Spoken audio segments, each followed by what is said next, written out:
Welcome back to the Angry Man Podcast with Jason and Greg. He's Jason, the chosen one. I'm Greg, a legend in my own mind. Jay, how's it going, bro? What's happening? What's happening, man? What's going on with you? I got this YouTube thing, man. This YouTube live thing, it keeps dropping me back. So, man, who we got? Man, H Money Mob, what's going on with you, bro? The Mic Check always in the building. Go subscribe to the Mic Check podcast. Make sure you're doing that. GA Peach, blessings to you, Quay. Salute to the chat. Tate Bricks, what's going on with you, man? So first of all, I want to thank our sponsors, Rock Dog Interactive. Of course, if you need anything related to graphics, if you are into Bitcoin or any of those good things, Rock Dog Interactive can help you out in that area. Also, Black Father Figures actually have the website pinned to the top. Black Father Figures, that's the League of Legacies. That's his organization. He's tied it to Aeon Sports Media. They're selling merchandise to support that entity. So please go click on that link and check it out. Black Father Figures are invaluable. All right, man. So we got 17 people in the building, Jay. All right, man. We need to go ahead and kick it off, or do we need to go through the the whole, some of our contemporaries, they go through a whole, kind of introduction, a 10-minute introduction announcing everybody in the chat. Or should we just stick to the script? I'm joking, man. We're gonna be us. That's what we're gonna be.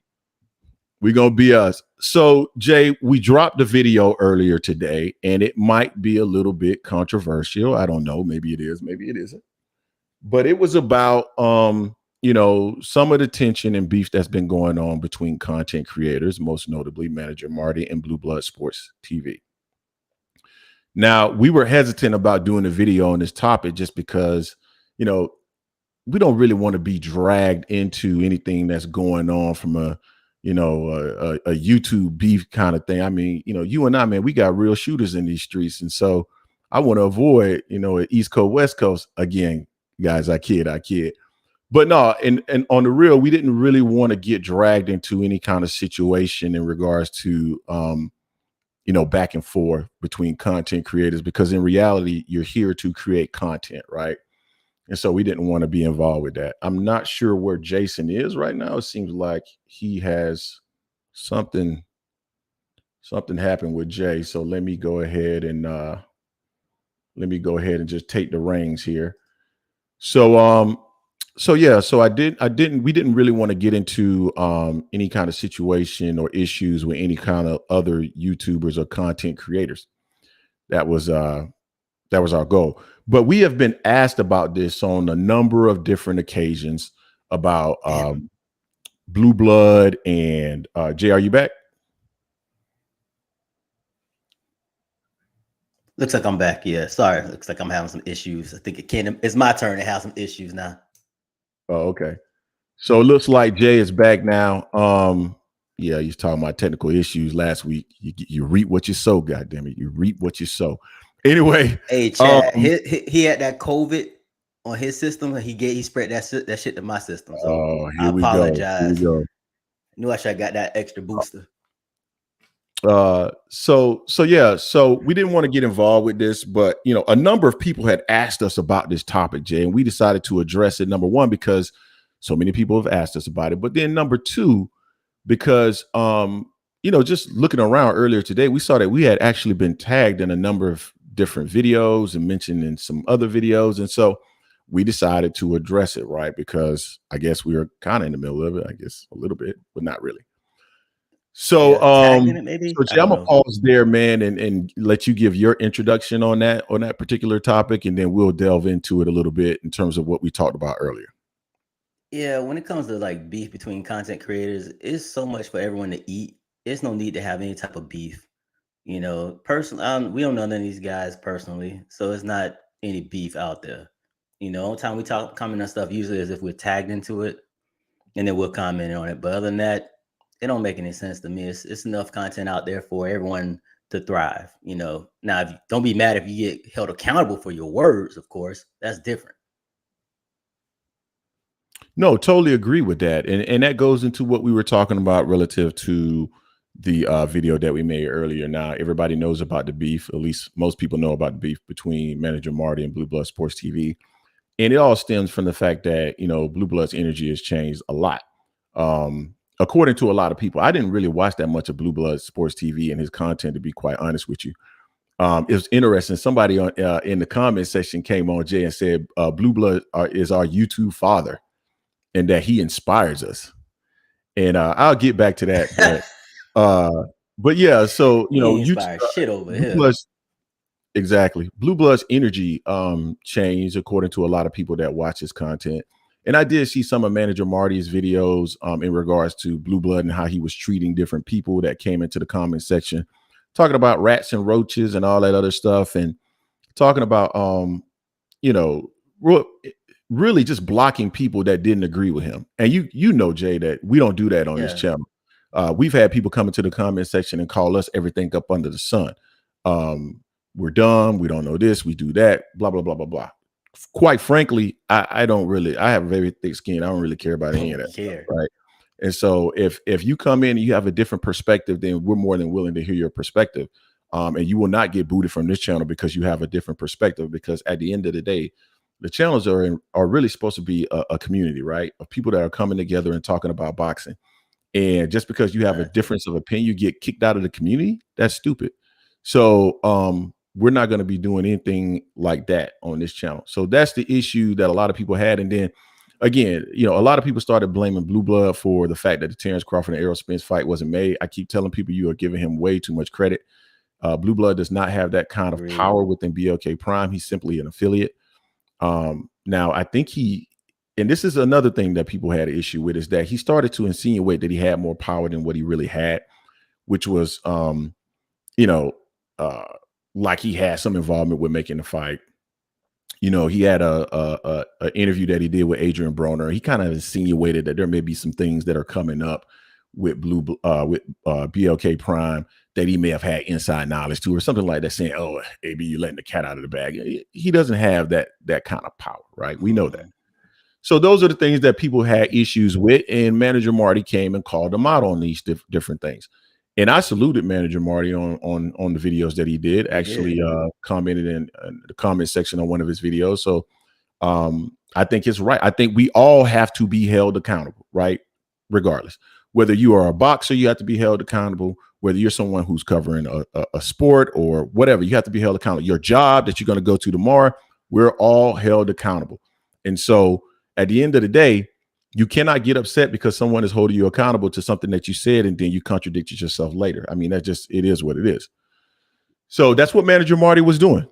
And we pretty much agree with everything. Now, the only difference of opinion that I would say you and I had, Jason, was the last video that Manager Marty did, which was you were totally aligned with the fact that Manager Marty did that last live in regards to Blue Blood Sports TV. I didn't feel that there was a need for another live because it was clear to me that Blue Blood was not going to come on his show.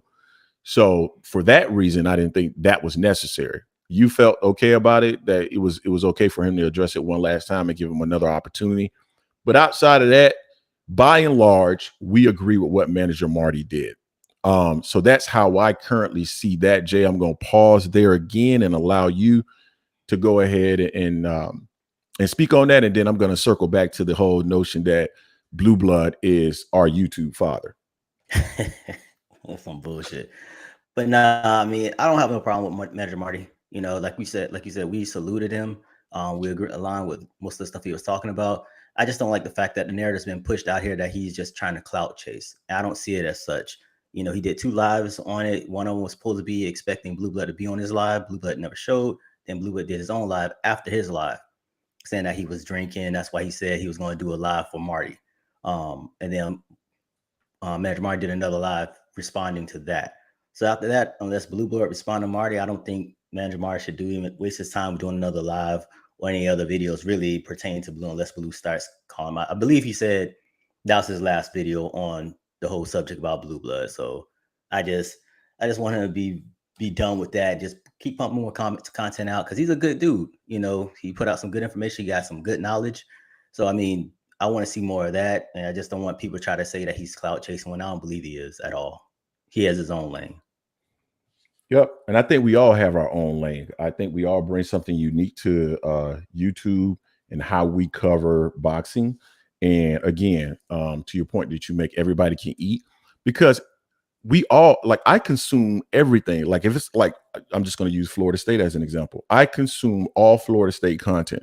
There is no beef between this one or that one. I consume it all.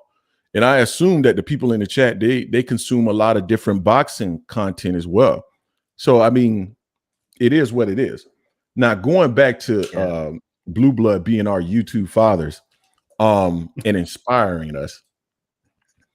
All right, Georgia Peach now. Number huh? She said, "Who your daddy?" So if somebody is the father of YouTube boxing, more than likely is actually Dante's Boxing Nation.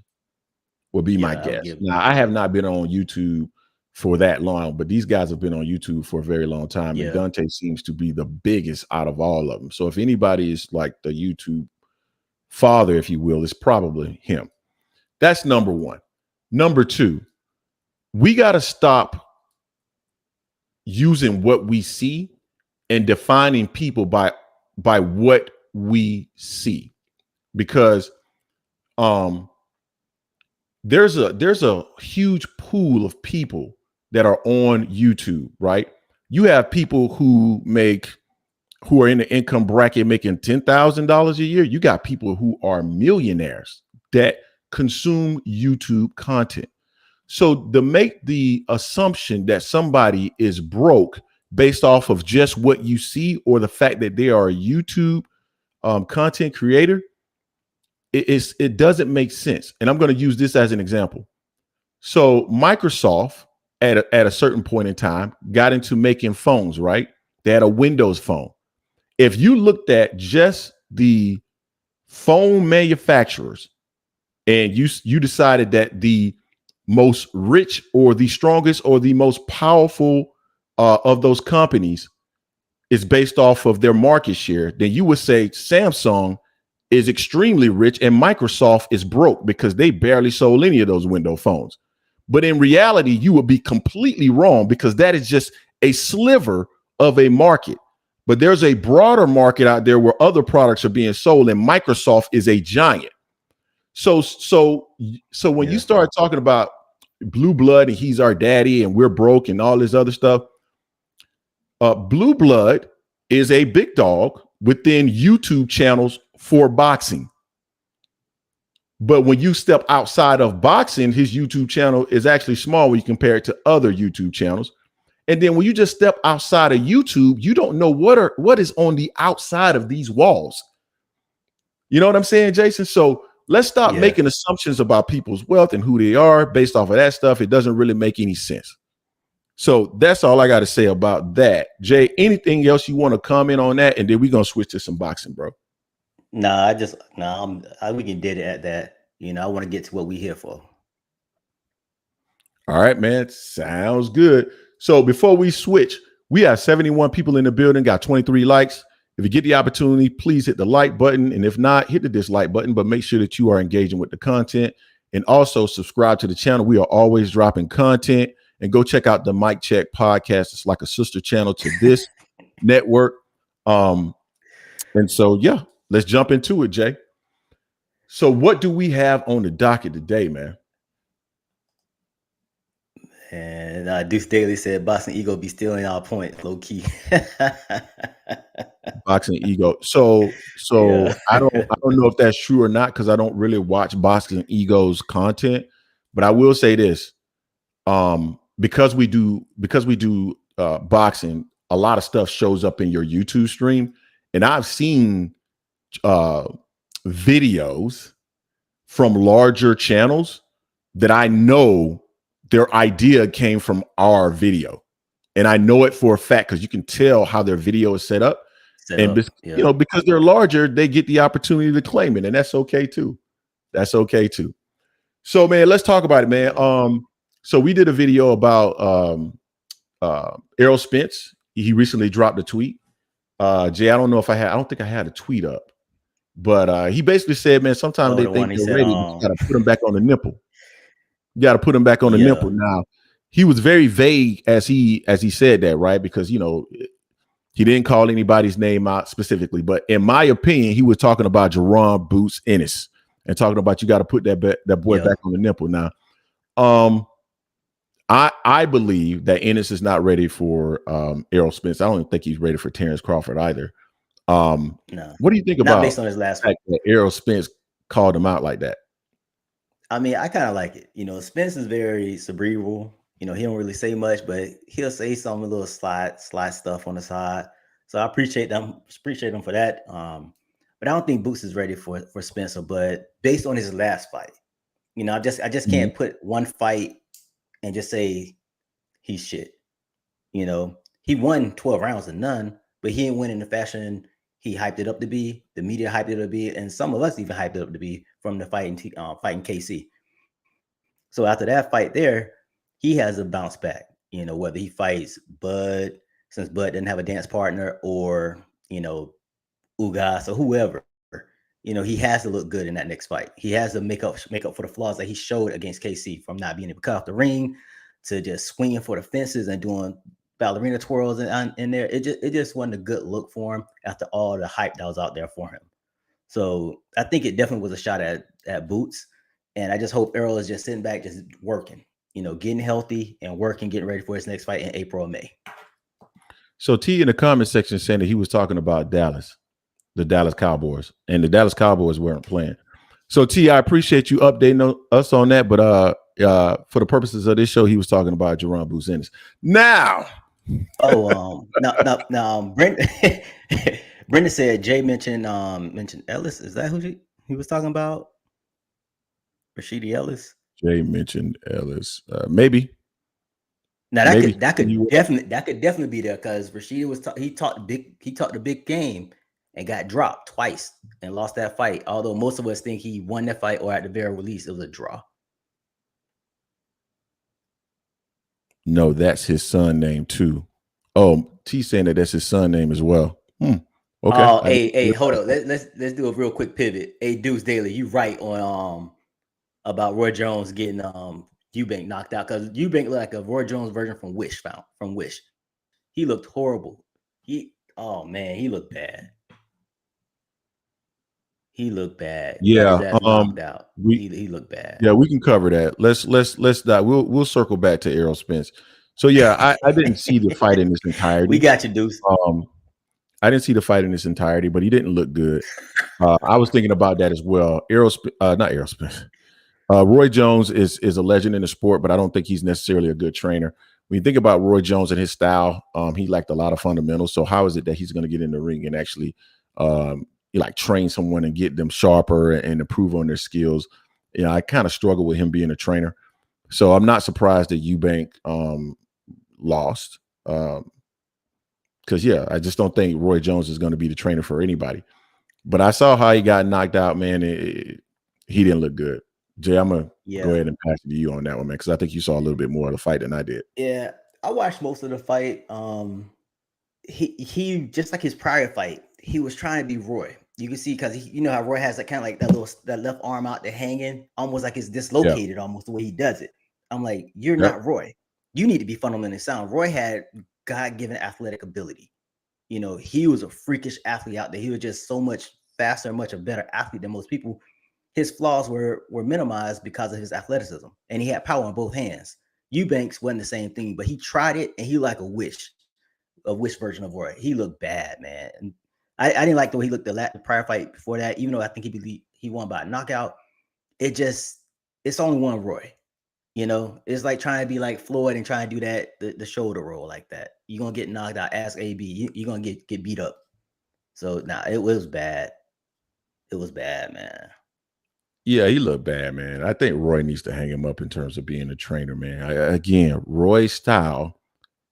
If you don't have Roy is probably the most gifted athlete to ever step in a boxing ring. And so because of those gifts, he was able to get away with flaws that other fighters could not get away with. Exactly. And Roy's one of my favorite fighters. Gifts started to decline. He started to look very ordinary. And once those gifts declined, those flaws became more evident. And that's the reason why he got knocked out a few times. So, I think he needs to lay out the training, because whatever he's teaching these guys, they don't have the athletic ability to do that. And so that's why we saw what happened to Eubanks last night. Anything else you want to mention on that, bro? Yeah. Nah, I just at 154, neither one of them should be trying to even fight Mel, and they shouldn't. They're gonna be food for any of them. What's his name? Sebastian, the Thunder and Tower. What's his name? The Tower Fundano, whatever his name is. I can't get his name out. Yeah, Fundora. He'll destroy both of them. He'll destroy both of them. I think even your boy Lubin will get them too. So they just need to stay on that side of the pond. Damn right, man. Lubin from Orlando.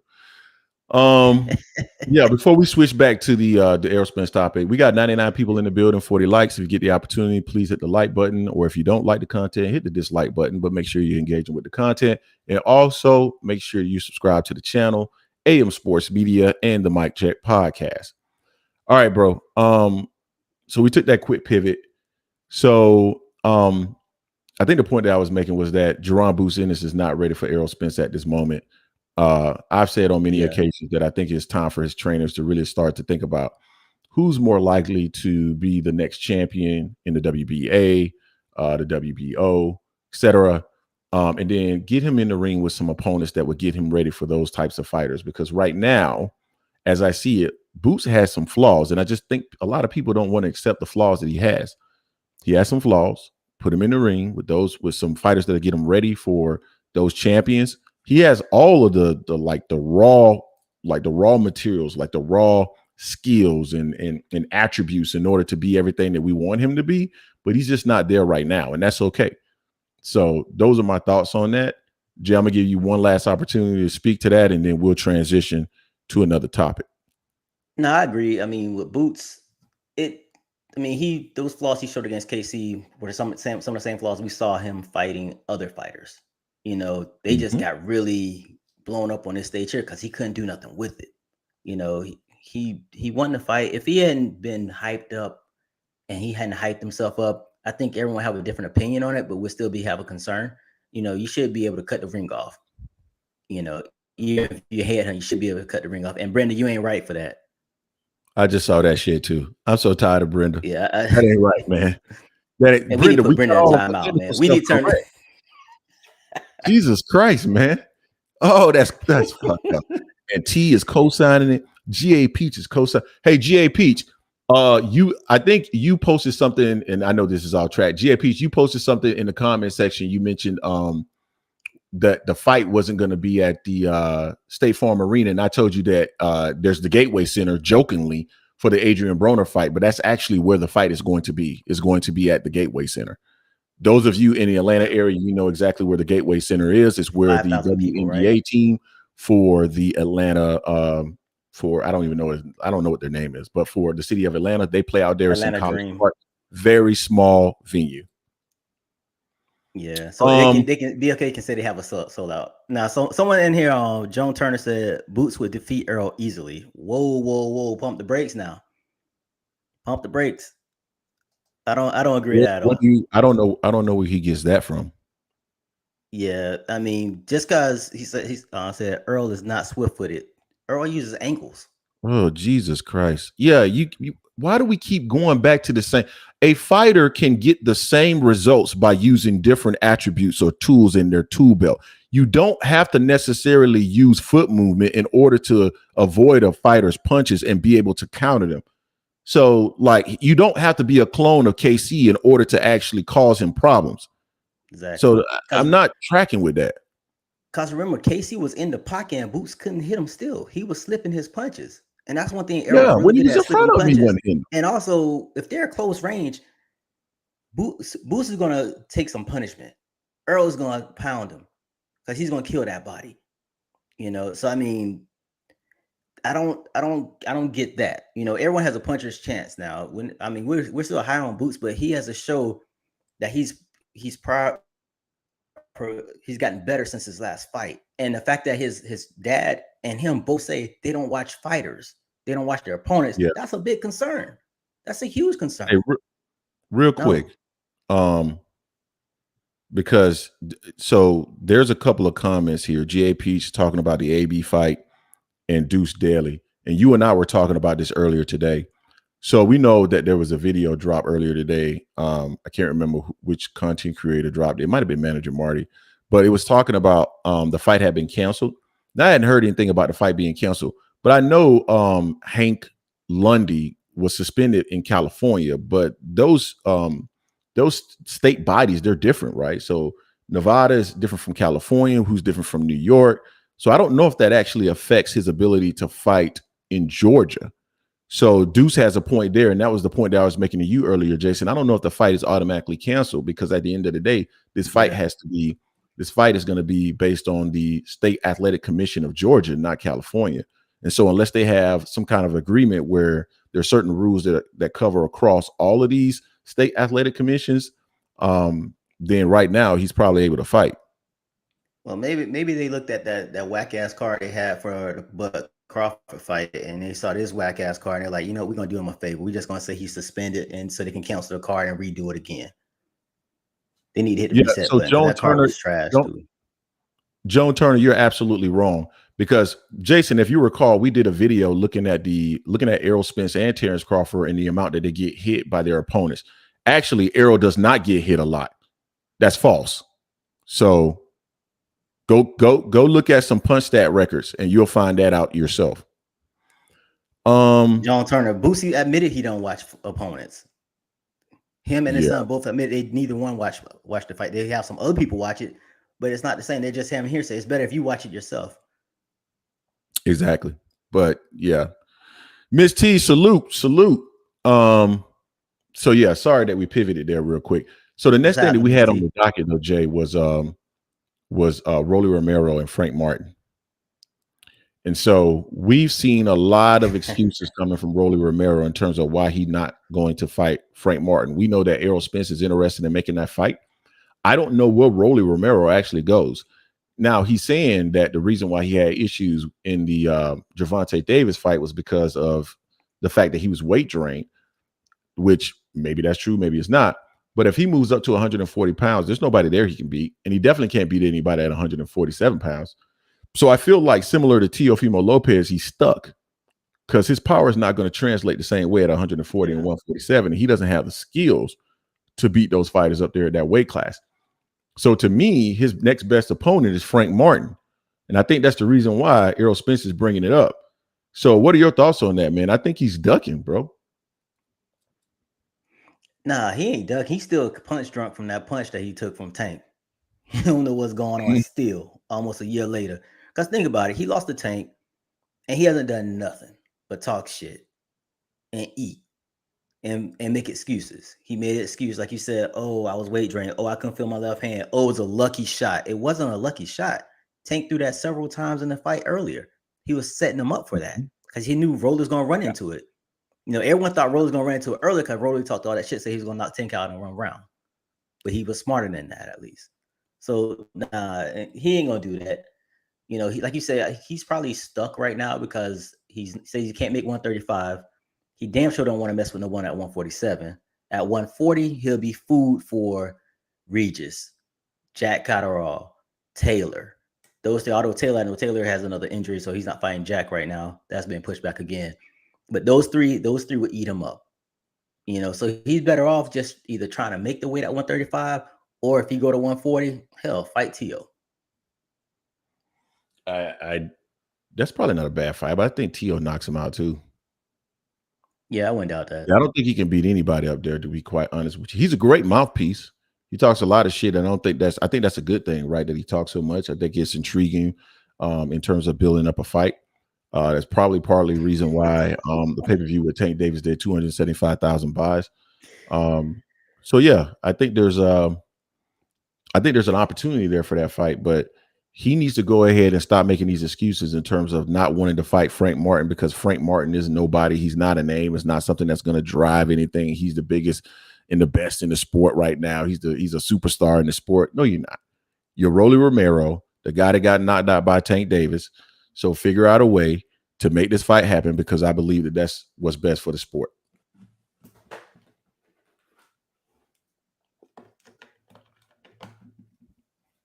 Are you good, Jay?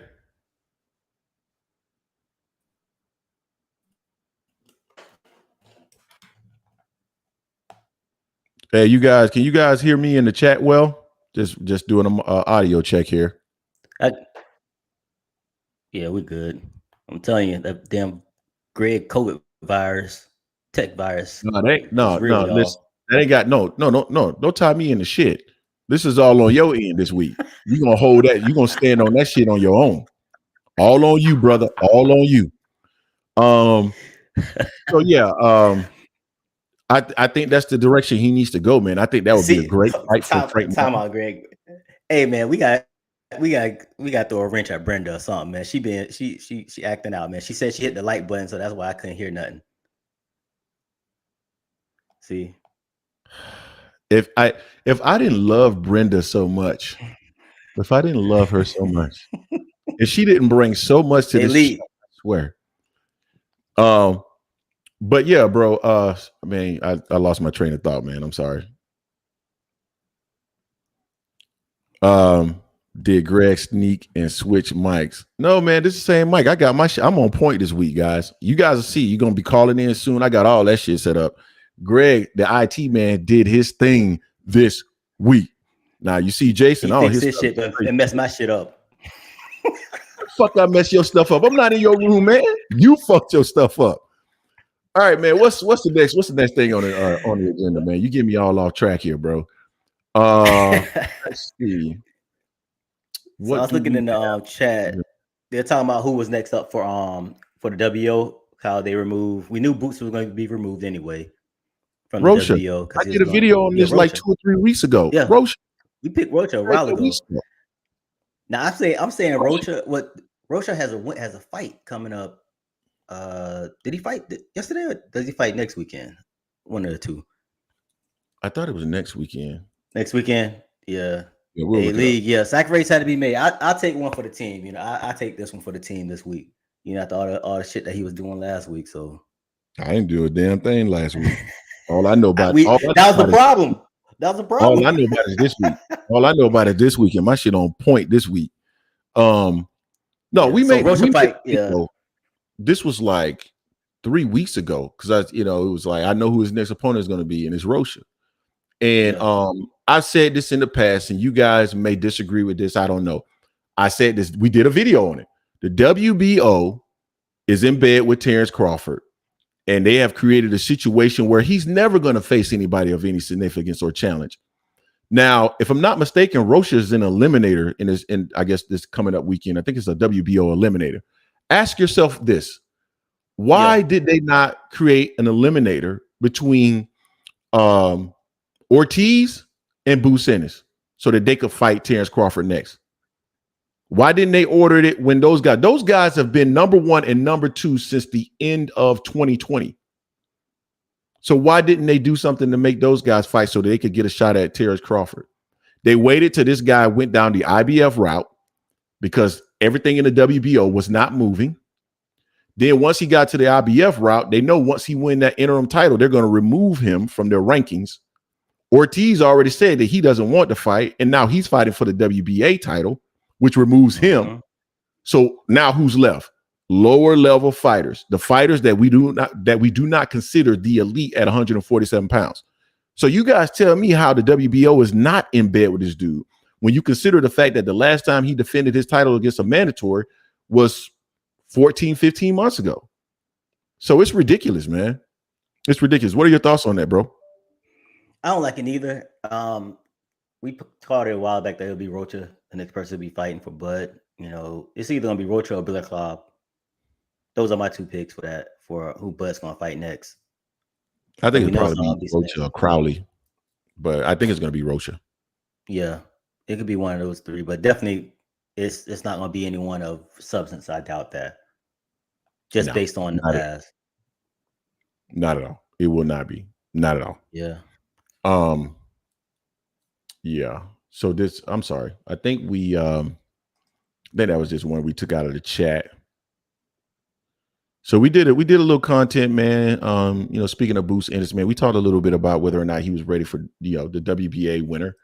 Ortiz or Stanoinis. You know that I believe that Ortiz is going to be the winner coming out of that fight. And again, I think people are undervaluing Ortiz. I think Ortiz is a lot better than what people give him credit for.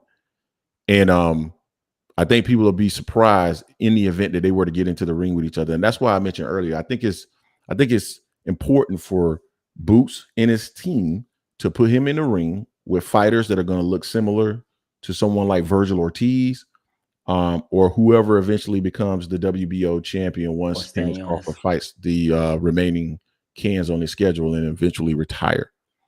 So, you know, is he ready right now? I mean, you could put him in the ring with those guys, and I definitely think he can win. He can definitely win. But would I want to put him in the ring with him right now after what I saw against Casey? Nah, I think I would sharpen his skills a little bit longer and then do it. You like that fight? They should go right into making a unification bout with the winner of Ortiz Stanoinis with Boots. Yeah. Yeah, definitely. I mean, like Brendan said, I will give Brendan this credit here. You know, Boots has what, 30 fights? Yeah, 30 fights. How many people you know on his resume? Lipinets, Casey, Delorme. Who came up? You ain't know no damn Casey. Yeah.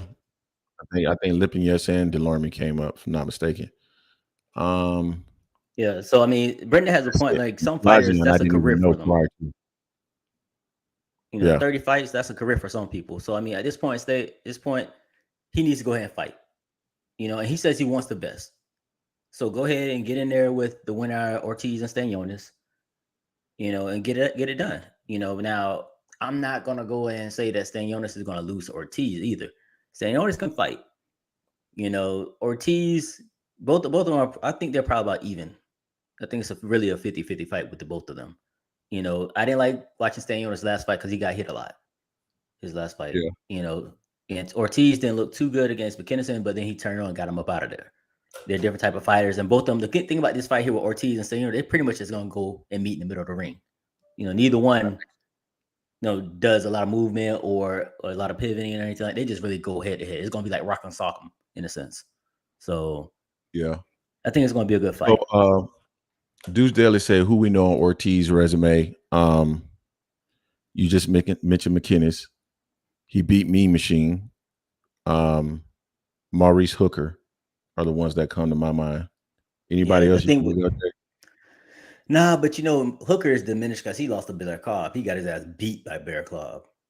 No, I don't disagree with that. It wasn't the same Hooker from back then. It was an older Hooker, but he got his ass beat. So, but I think Mean Machine beats everybody on Boots in his resume. Yeah, I mean, I agree with you, S1 Dubs. He should fight whoever's in front of him. I want him to fight in the upper tier competition, just like he wants to fight the best. So I mean, I'd rather him fight the winner of Stanoinis and Ortiz. I don't want him fighting, another. Well, who was that? Crowley he fought. Who was that? The Canadian fought last year around this time in May. I think that was Crowley or whatever his name was. So. Yeah, his name is escaping me right now too for some reason. Yeah, and I agree. One loss don't end the career. That's why I wanted to see. I want to just get in there and fight the best. I want to see them really challenging themselves. So who would get the WBC? No, I agree with that. I mean, it shouldn't make his career, but we know what environment we're currently in, man, in terms of how a loss is viewed by a lot of people. So Castillo Clayton. That was his name. Yeah. We know how a lot of people view a loss today. I mean, it's not like it was back in the day. I wish things would transition to the way they were back in the day. That would be helpful because we would get a lot of fighters making fights and they will still be able to make the money instead of trying to protect their O. But that's a great point. I mean, at the end of the day, the kid still wants to smoke, and you do got to commend him for that. If he's just, I want to go get, Terence Crawford. I want Errol Spence now. I can't knock him for that. I don't think he's ready. I think you can have, one of those situations where you ruin a young fighter by putting him in the ring with another fighter too soon. Fernando Vargas comes to mind. David Reed comes to mind. You know what I mean? So, yeah. But at the same time, we keep complaining about the fact that guys are not making fights, and this kid wants to make the fight. So by all means, make the fight. Yeah, I still think Boots is still ready for the upper echelon outside of Bud and Spence right now. I still think that despite his what he looked against KC, I didn't realize Deuce Davis said Stanoinis is out 9 months, at least 9 months for that injury. But I thought he just had his appendicitis. Really? I thought he had his appendix taken out. I thought it was I didn't think he was out that long. Yeah. So I mean, so if he's out 9 months, they just need to go ahead and put Boots in there. They need to be Boots Ortiz. Well, that's not going to happen once you win the title. I mean, unless Ortiz, Stanoinis is the champion. So I mean, Ortiz is just shit out of luck. He SOL. Similar to Tszyu. He's just SOL right now. Yeah. So I mean, that's cool. JC26. Jeff Lacey talked that ass whooping into existence. He talked it himself. He got his ass whooped. Two guys. Who? What? Tampa got the shit beat out of him. Boy, this shit. Boy, Jason was so sad back then. Shit. Okay, go ahead, man. Here you go with that bullshit. What? What do you mean? Lacey ain't from Tampa, bro. He's not. He's from that's the Tampa Bay area. He's not from Tampa. He's from St. Pete. That's the Tampa Bay area. Okay, go ahead. Just like Lubin got his ass beat. But yeah, let's see what else he's talking about. Conor Ben got to get over those drug allegations. You got to make sure he's not dirty. Yeah. I don't see Conor. So in that opportunity. Joan Turner says, "Do you guys agree with Errol fighting Keith and not Bud next, especially?"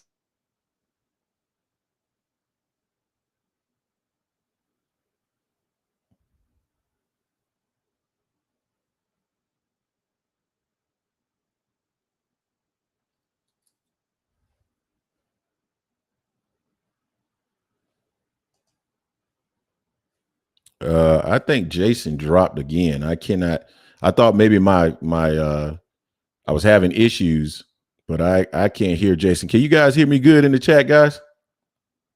Let me know if you can hear me good in the chat. Somebody give me a thumbs up in the chat if you can hear me.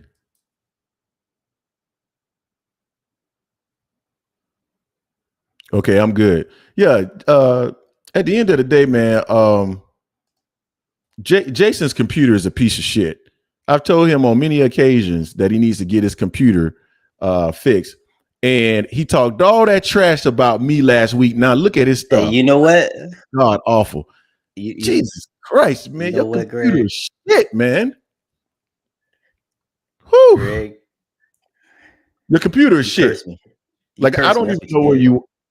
I didn't curse shit. Your computer shit. You cursed your damn self by running your mouth last week. Stop running your mouth. You cursed me.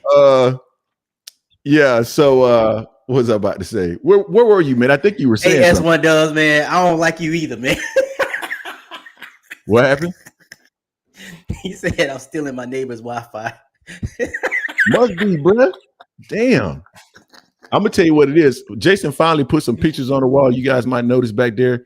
And it looks like those pictures are cursing his ass. He's better when his pictures are or when his wall is bare.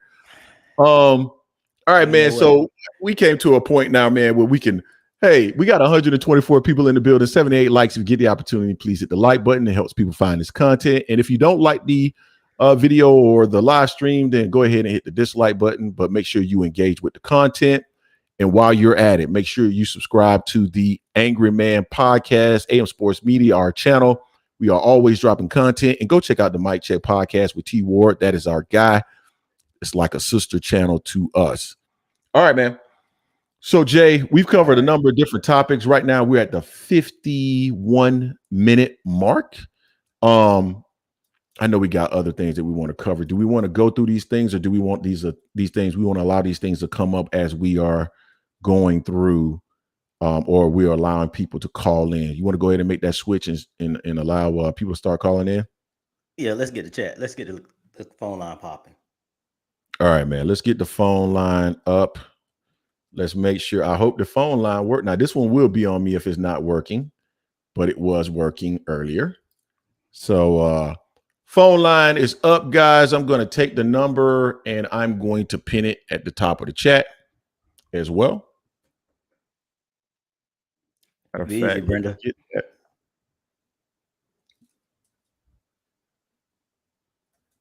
Yeah, Rocha beat the hell out of Cobbs. He damn sure did that. But Cobbs talking about he only had like 2 weeks of notice and stuff like that. Cobbs got all the excuses just like Rolly got the excuses. So it's just he's in a alternative land something because he doesn't think he ever lost. All right, we got the number pinned at the top. All right, guys, phone lines are open. Man, I'm waiting for calls. Say what now? Now, Jones said it's not a mandatory with Spence and Keith. It was mandated by the WBC for him to fight Keith.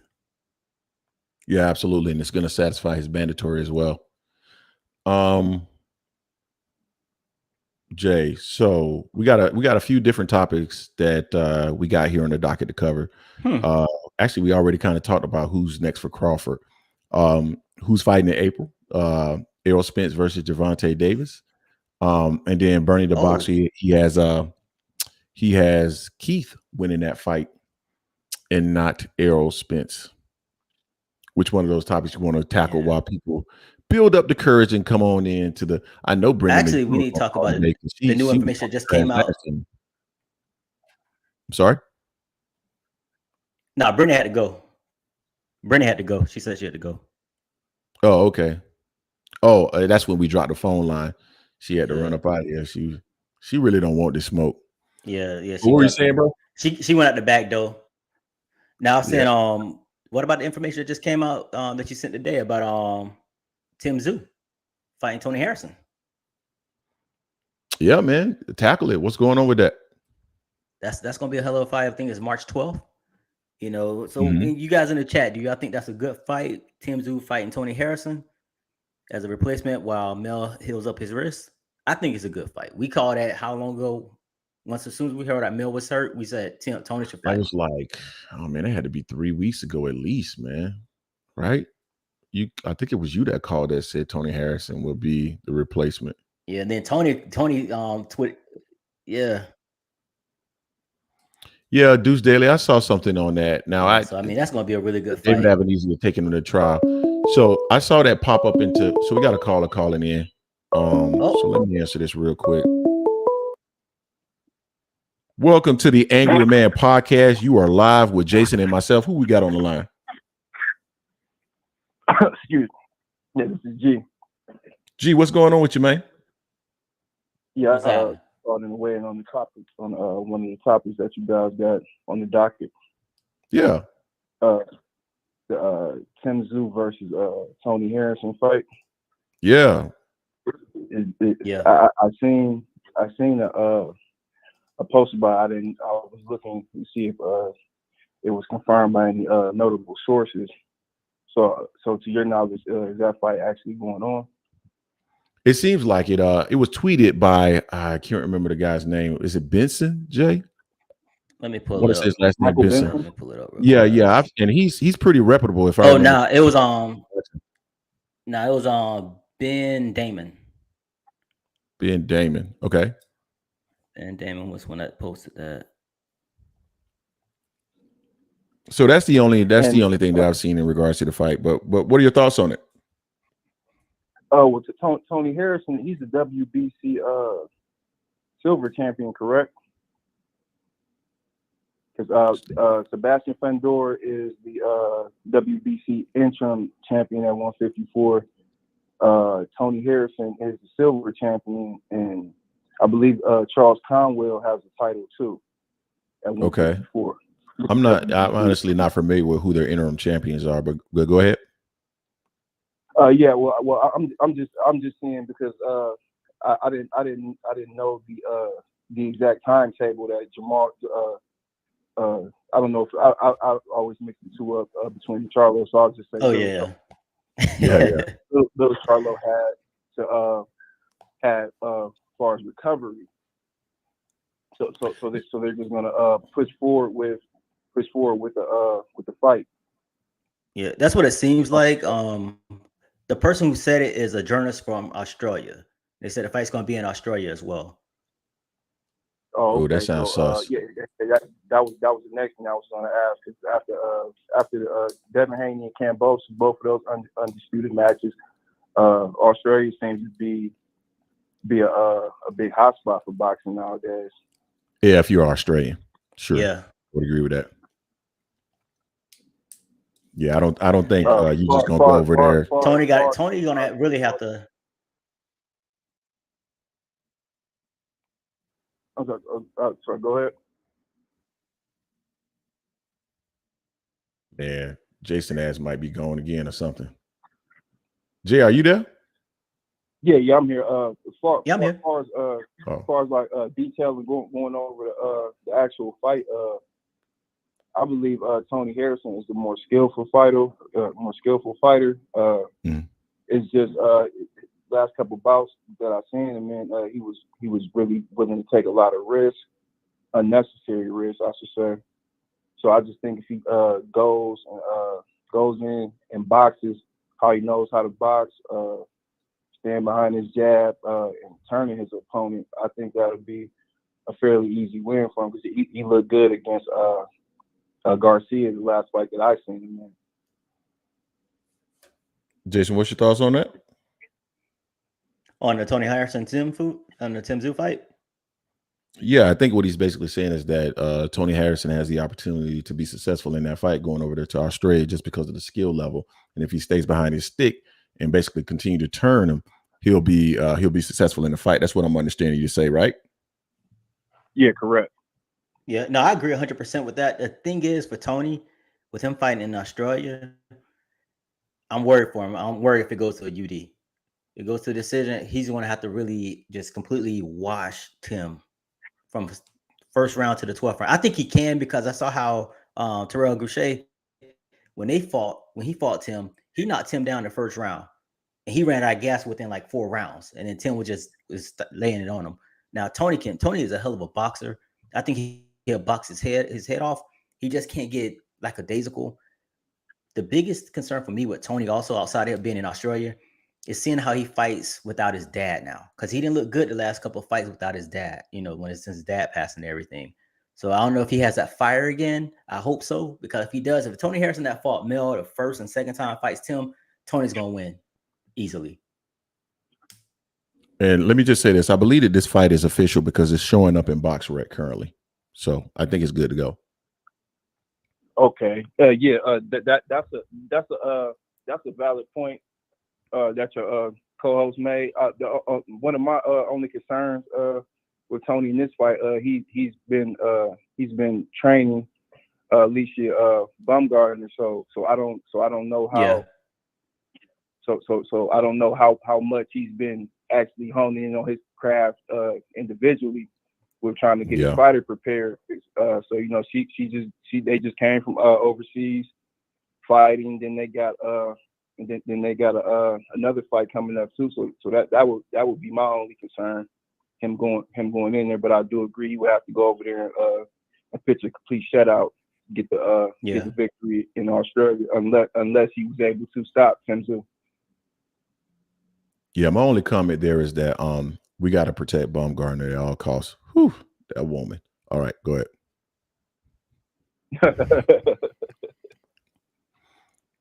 Anything else, man, you want to share with the people? That's all I had to say about the Tszyu and Tony Harrison fight. Gotcha, man. Well, we appreciate you calling in, bro. Thank you, man. You subscribe to the channel? Yeah, I'm subscribed. Awesome, man. Appreciate you, man, and all your support.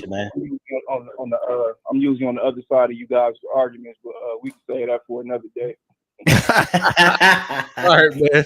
Sounds good, bro. Appreciate you. We appreciate you. Appreciate you guys. All right, later, man. Love. All right, man. Man. I like when people call in, specifically the people that don't necessarily agree with what we're saying. It just shows, man, it's a community, and like we respect everybody's opinion, and we like to hear your thoughts. So currently we got 119 people in the building, 90 likes. Get the opportunity, please hit the like button. Also, subscribe to the channel. We are always dropping content, and subscribe to the Mic Check podcast. It's like a sister channel to us. H Money Brooklyn, man. Question. I have a question for you. Are you a part of the H Money Mob channel that we see that covers boxing? I'm just curious. Let me know. Jay, what else we got on the docket, bro? Yeah, real quick on that Tony Harrison with Tim. I think not I'm more. I think I've seen people have talked about potential with Charlo Harrison Part 3. That could be great motivation for Tony to get in there because as we talked about it before, he was giving Mel hell in that second fight like he did the first fight. He was boxing Mel head off, till Mel caught him. He got too cocky, got caught, and that was all she wrote at that point in time in that fight in the second one. So if that's motivation enough for him, I think he'll watch Tszyu. Yeah, I think he has a chance to win that fight for sure, man. Tony Harrison is very skilled. He showed that against Jermell Charlo. So as long as you come in there with the right mentality, the only challenge, and I haven't seen a whole lot of Tszyu fights, but does he have power? Because Tony has been susceptible to power in the past. So that would be my only concern. I think Tim is okay with the power. I mean, he got dropped by Terrell Gausha the last fight, and Terrell is not like a hard puncher either. But then he put it on Terrell probably starting around maybe like round 4 or 5. That's when he turned the heat up on him and started really dropping him. I thought he was going to stop him, but he didn't. Terrell has to end up making the fight. Tony just has to be on his P's and Q's. He can't be all that joking around. If he comes in there with a serious mindset, he'll beat him. Even with it being in Australia. We'll see. I just hope that he doesn't get hit on the chin flush. Like I said, Tony has been susceptible to power in the past. Yeah, he's a little chinny at times. So absolutely. All right, man. What else do we have on the docket, Jay? Let's see here. Oh, so I want to see what everyone's take on Hector Garcia. So Hector Garcia was making the rounds saying that disturbance with the Russells and Meek Mill and them that paused the fight in round 7 or 8 messed them up. That's kind of what helped cost them to lose the fight against Tank. Now at the same time, very much large cap. He's also saying that he still has problem with his vision right now. 2 weeks later. Yeah, you need to go to an optometrist then, don't you? So I mean, the excuses just need to stop. Tank had already figured him out. He was landing more shots, harder shots. That the break actually benefited him more than it did Tank. One like Tank was just tired or anything like that. So I'm like, it wasn't like he was getting off on Tank when the break happened. So nah, the excuses need to stop. No, I agree with that. I mean, at the end of the day, I know, and he might be trying to ride the wave of Devin Haney, who said, "What in the cheating is this?" by stopping the fight. And Devin, what was that about? Well, I don't know what he was. I don't know. But at the end of the day, that is not normal for them to stop the fight because something is going on in the crowd. That's not what normally happens, right? So, that was unusual, and he probably shouldn't have done that.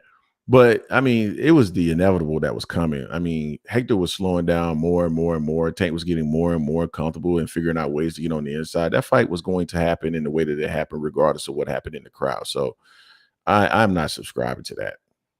Yeah, I just didn't like the excuse. I'm like, that didn't cause. It's not like he looked away and Tank stole on him. You know what I'm saying? They both separated and they both got the same amount of rest. It's not like he was getting in Tank ass at that point in time. That wasn't happening at that point. So I'm just like, just stop with the excuses.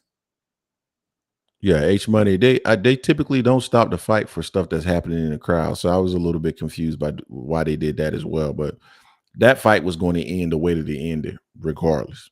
It was what it was. Yeah. Period. Yeah. So, hey, Deuce Daily, man. If Bob Arum got anything to do with it, he'll probably get those judges the screw Haney in that fight with Loma Haney. That definitely happened. But I hope Devin just beats his ass. I really do. I think Devin's gonna whoop that ass. I think Devin is. So number one, the comments that Lomachenko made when he got into the ring was, if I'm a Lomachenko fan, I'm concerned about those comments. Oh, look like lightweight or heavyweight. That was concerning for me. Devin looked big against him, man. Devin is rangy for his size. So we recently saw a picture of Devin Haney and Terrence Crawford in a fake Gucci suit. And I kid. I'm just being funny. But check left hook right there. Devin is taller than Crawford, man. Devin is tall and rangy. I think he's gonna give Lomachenko a lot of problems, dog. As long as he can keep him on the outside of that jab, and Lomachenko is not like he's a thumper or anything like that. So, I mean, now Loma's good. He uses angles, so he's gonna be a much different challenge from Kambosos. But as long as Devin can keep him on the outside of that stick, man, and use his boxing skills, I think he's gonna work Loma. I think he's gonna work him.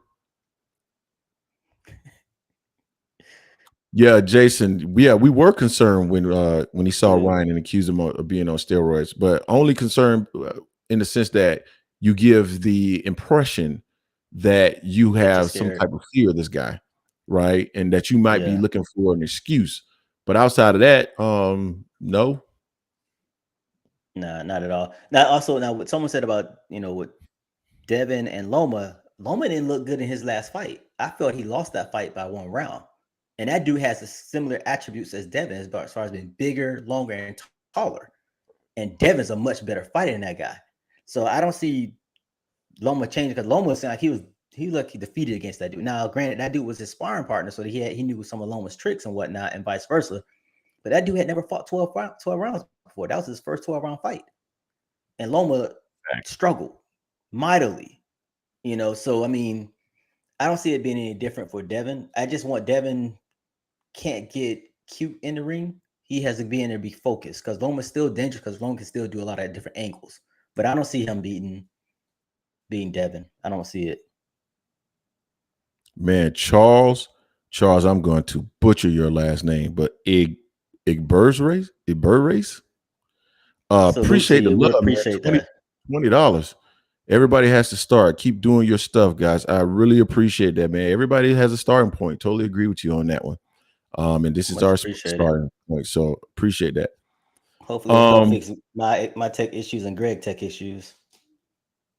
I ain't got no damn tech issues. You got the tech issues. Period. Don't be putting that shit on me. That was last week. This week I'm solid. Well, let's do a Blue Blood. How Blue Blood does it now? Drop the dub on your boy.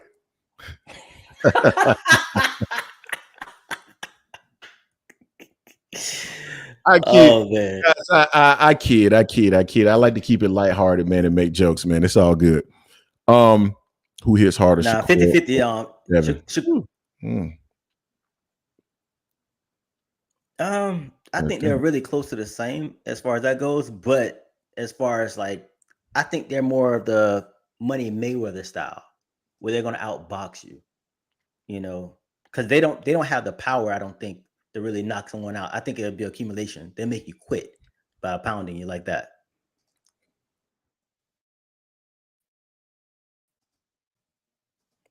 Jason Williams, this is what I deal with every day. The pettiness is ridiculous. He ain't shit. You know, it's funny. I'm literally typing that right now. I'm literally typing that as you were saying I ain't shit. I mean, I've been trying to tell y'all this for a long time. Anyway, where were we? I mean, talking about who punches harder, Shakur or Devin? Man, it's hard to say. I don't think either one of them necessarily punch hard. They're boxers. I wouldn't even say that they're of the same mold of Mayweather, in the sense that I think Mayweather, especially at their weight class, Mayweather had pop.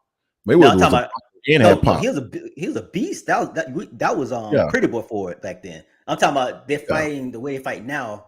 They're more economical with it, like Floyd Money Mayweather. Like Money Mayweather. Yeah, I can agree with that. Yeah. Who wins a pillow fight? Great question. See.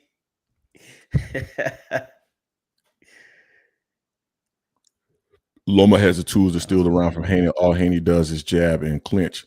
I don't know about that, man. I do. Yeah. I will agree that I believe that he has the skills to win rounds. I do agree with that. I just think Devin is a little bit more polished than what you give him credit for. I think Deuce is really a Tank Davis fan, and he's discrediting Devin.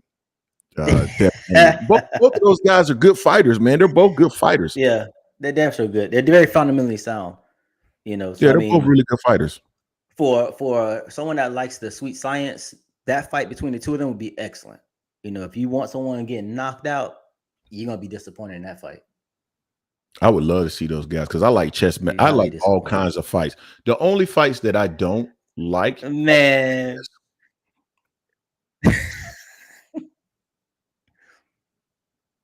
I can see that, Deuce. Hey, the Brotherhood of Sports, man, you ain't right. He said that's a slap boxing match between Devin and Devin and Shakur. the Brotherhoods of Sports. Damn, man. So Karen Battle says Devin fights small guys that can't challenge him on the inside. Devin don't fight. Yeah, I don't know about that. I don't think Kambosos wasn't small. Devin's very rangy. Yeah. God, I'm losing his name right now. What was the guy that rocked him? God, I'm losing his name right now. Oh, you talking about Linares, Jorge Linares? Yeah, Linares. Linares wasn't small, so I don't know if I would say that. Yeah. Now Linares wasn't small at all. He was actually bigger than Devin, about the same size as Devin. Yeah, so I don't really see that. I disagree with that. Yeah. Now, hey Jones, if Shakur had Tank's power, it'll be over. It'll be over.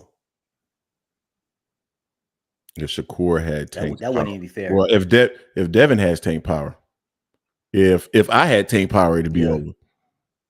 Shit. So yeah, I mean, what's up, B House? Brandon House, what's going on, man?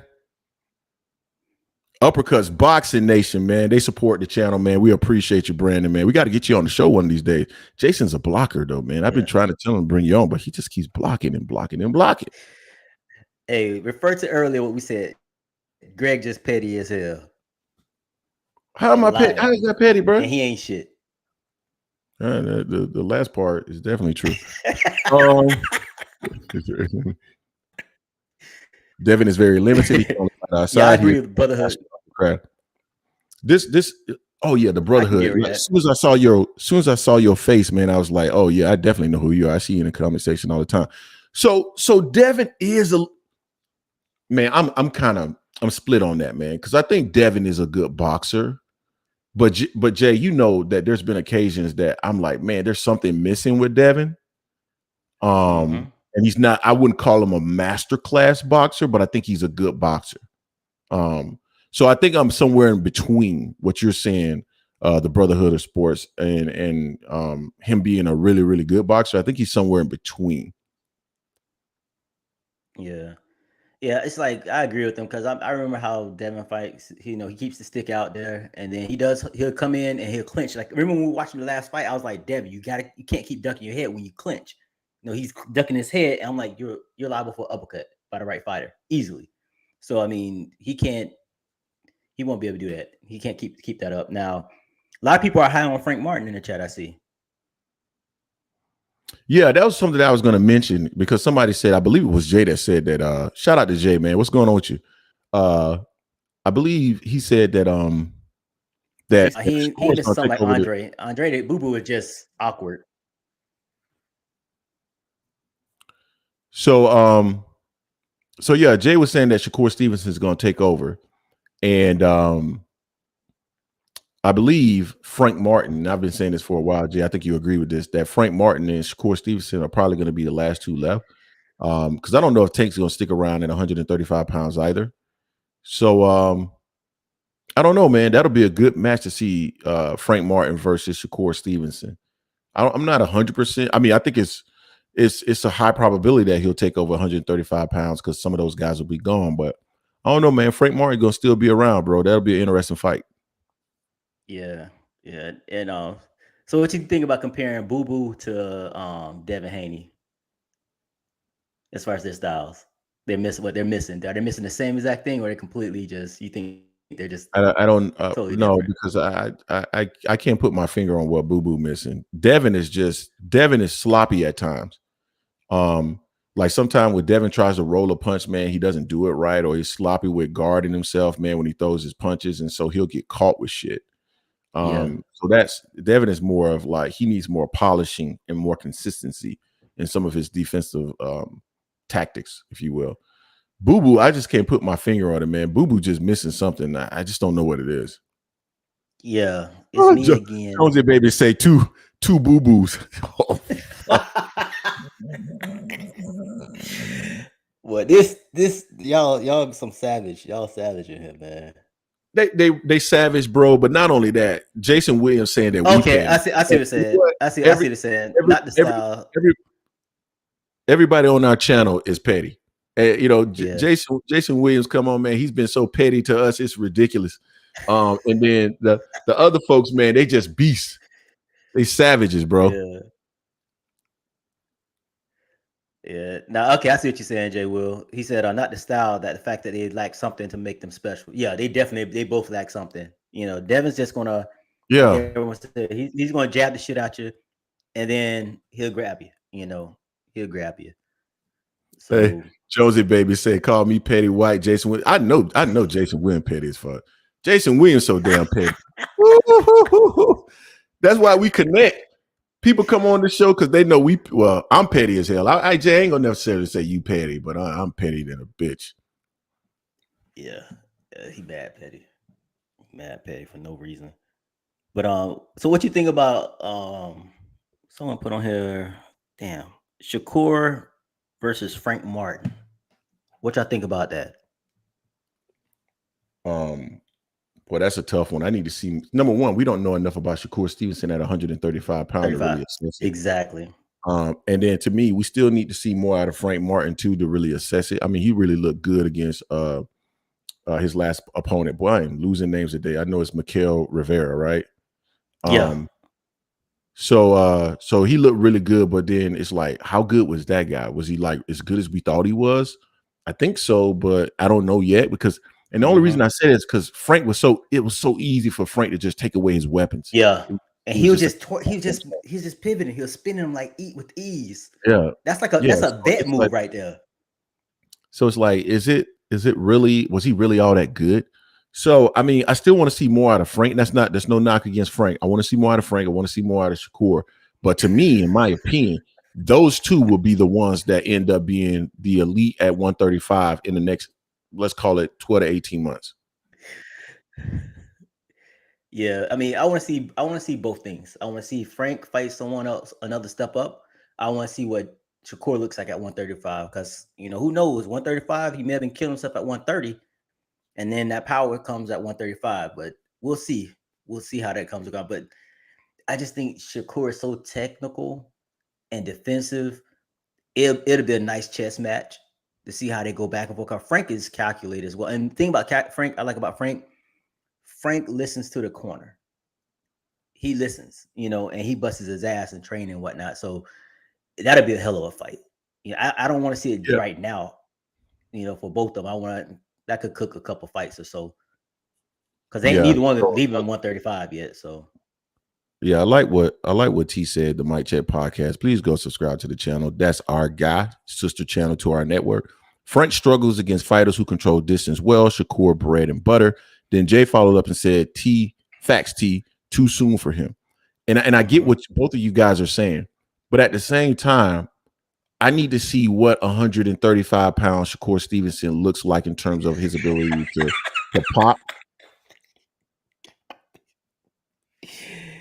Oh man. Hey, Greg, you saw Rev Rice? He said they should call Shakur Bud Light. Facts. Protected by Top Rank. Oh my gosh. Hey, Jay Harris, that's the number that you can call into the show, man. So if you're ready to call in, anybody ready to call in, please do so.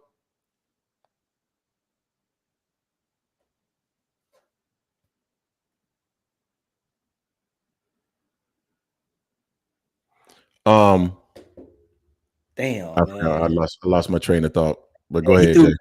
He threw me off with that Bud Light though. That shit's funny. That shit is mad funny. And it's some truth to it, but right now the top people on Top Rank side, they don't want to fight Shakur. They don't want to fight Shakur. We know Isak Cruz ran. We know was it Zepeda that ran too? Was Zepeda that ran from him or the other? Who else? From Yeah, it was Williams Zepeda that ran from him. From him. So those two ran. But Zepeda's not with Top Rank. He's with Golden Boy. Golden Boy, same thing. They both chumps. So, yeah, it is bad.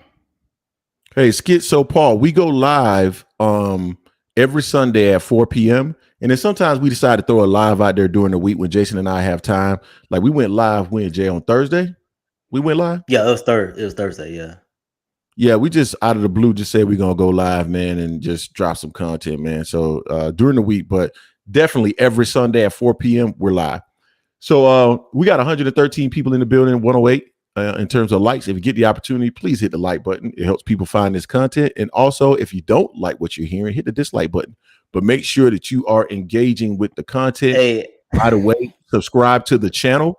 We need to get more boxing folks subscribe to this channel because we're always dropping content. Hey, Deuce, with that offer between Shakur and Isak, who would be the A side?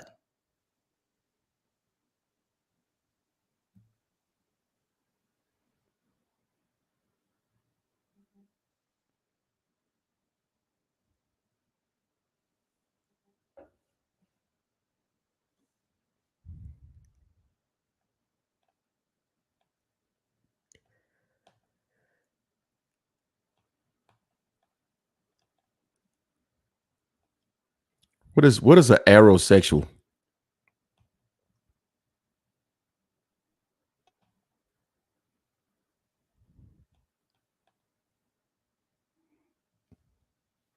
Oh, that must be a Bud fan. Gotta be a super Bud fan. Rev, Roz, DeVois, Birch, you a Bud fan? Boy, whew, you in a rough place, man, if you a Bud fan. Karen, Arrowheaders. Okay, Carabana's not an Arrowhead. Okay. So the phone lines are open, guys. If you're ready to call in, man, call in. We ready to hear from you. Esau Cruz dad already told us they offered a low ball. Yeah, that's what we heard. Yeah, I was just wondering who would be the A side in that. Shakur, Isak. Isak should be the A side, right? I don't know. I mean, Isak has never done anything in terms of putting cheeks in seats, and I don't think Shakur necessarily has either. Neither one of them is a champion.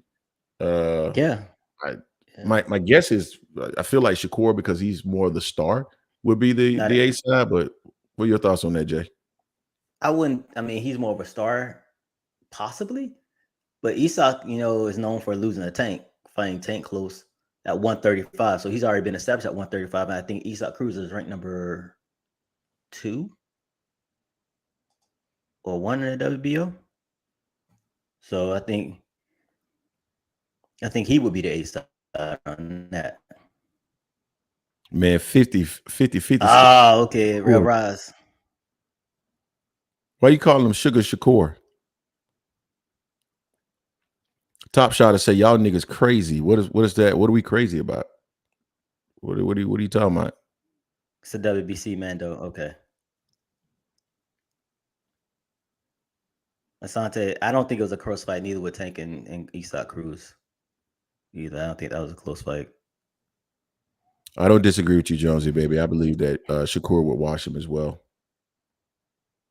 Yeah. I don't doubt that at all. That's why I want to see it. Because I'm high on Shakur. I like what he did at 130. Who is low-key haters? What is Top Shot talking about? Oh, he said we're hating on Bud and Shakur? What? Okay, so I can actually understand why you might say that we hate on Bud, but Shakur? Dog, I've been on record saying that I thought Shakur was going to take over 135 pounds. The only resistance that I'm giving him right now is Frank Martin. And I'm just saying that we need to see what he looks like once he moves up. Now, Bud Crawford, yeah, you might be right. Maybe we are haters because, I hate people who with what they say. So it is what it is. Hey, H Money Brooklyn, you right on that, man. That's facts. That's facts.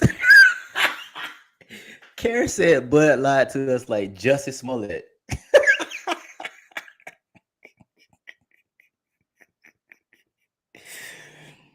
Oh man, you right on that S1 Dubs, but I don't think I forgot you talking about paying that light bill and the internet bill. I saw that comment you made, S1 Dubs. You ain't right for that. Man, You ain't right for that. Your internet is terrible. Hey, you don't have to hop on their side too. It's supposed to be me and you against them, man. Oh, you ain't right. It's supposed to be me and you against them. Fuck out of here. You ain't shit, man. See, this how they split it. They divide and conquer. You ain't shit. Yes, sir. I got you, Jay Harris, too, real man. All good. Vaughn P. King, Deacon, salute, my brother. Salute. It's all good, real. It's all good, man. It's a community, man. We appreciate the different opinions and views. So Spence can't KO his grandma. Did you see what Spence just did to Ugas, Edward Torres? Yeah, what are you watching? Spence kind of has like crunching power to me. Hey, Deuce, I saw that too. He was hanging out at that top ranked gym. He was missing his old boss. So Jonesy baby, question. I see what you say here. No, Greg, don't hate on Bud. We hate that he ducked and fought a divorce lawyer. What do you mean by? Oh, David Avenesi. Yeah, he said Greg. Don't hate. About? Yeah, he said great. He said you don't hate on Bud. We just hate the fact that he ducked and fought a divorce lawyer. So I think the divorce lawyer is David Avenesi. Edward Torres, what are you saying? He can't stop no one. What are you? He broke his orbital. Didn't he stop him? He stopped him. What are you talking about? He broke his orbital and ribs. I don't know what more. Oh man. Yeah, I don't get that, man. I don't get the that. Brotherhood Sports. I agree. Dave. Yeah, I kind of got that. Jones said it. I was like, that name does sound like a lawyer's name. LT, salute, my brother, salute. So what is salute, top shot of SMD? What does SMD mean? Shake my what? You weirdo. Who is he referring to as a weirdo? Oh no. Really? I know what SMD. Nah, man. That's it. Don't even feed into that. That's not even worth it. Yeah, yeah.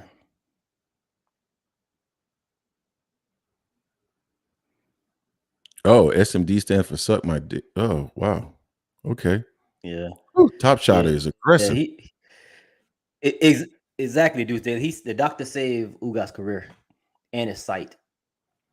I agree with that, man. He was taking a lot of damage in that fight. Errol, I mean, I get what people are trying to say when they say he's not stopping people, but man, when you're breaking people's bones and they have to stop, I mean, he broke two people orbital bones, and I think they say he broke Ugas' nose, so he's breaking bones and he's fighting.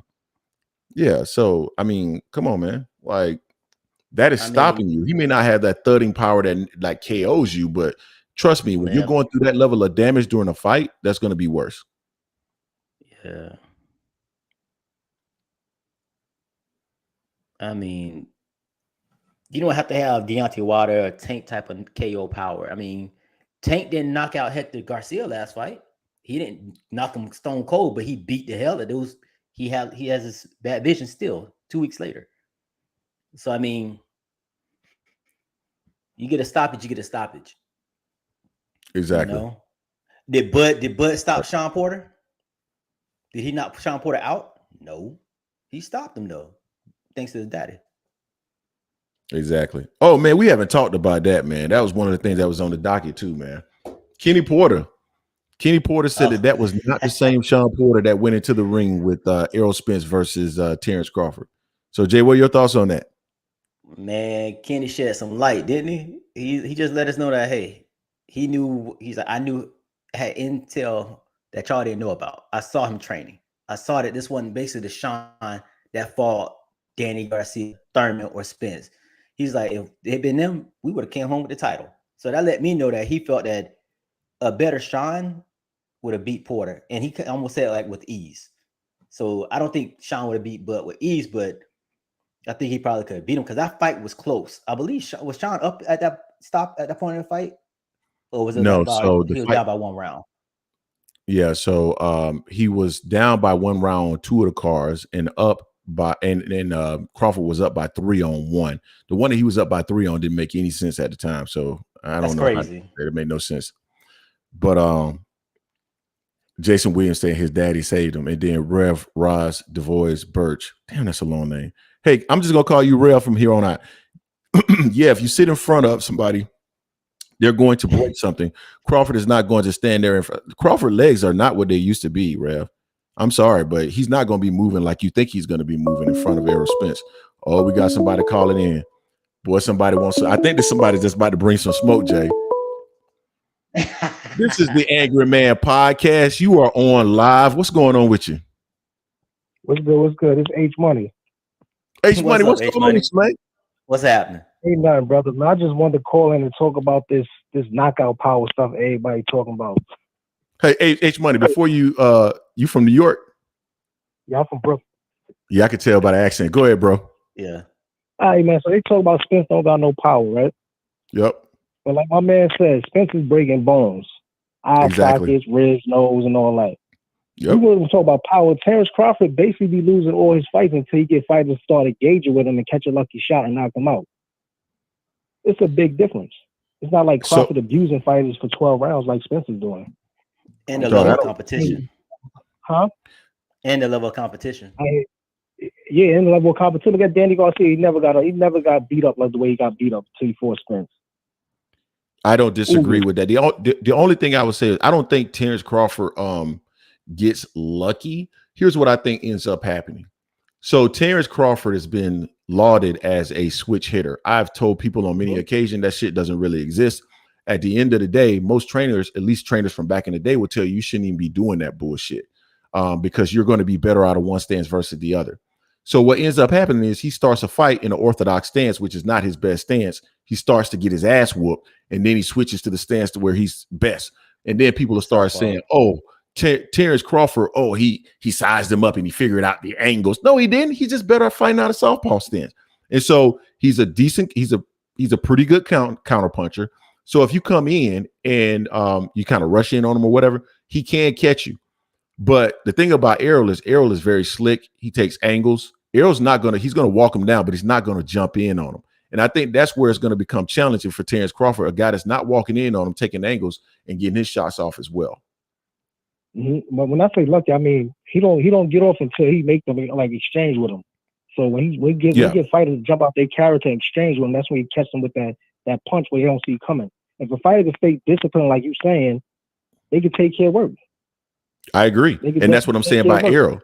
Errol is very disciplined, and he's not going to just jump in on any of those shots, and that's why I think he's going to take angles and he's going to be able to get his work off.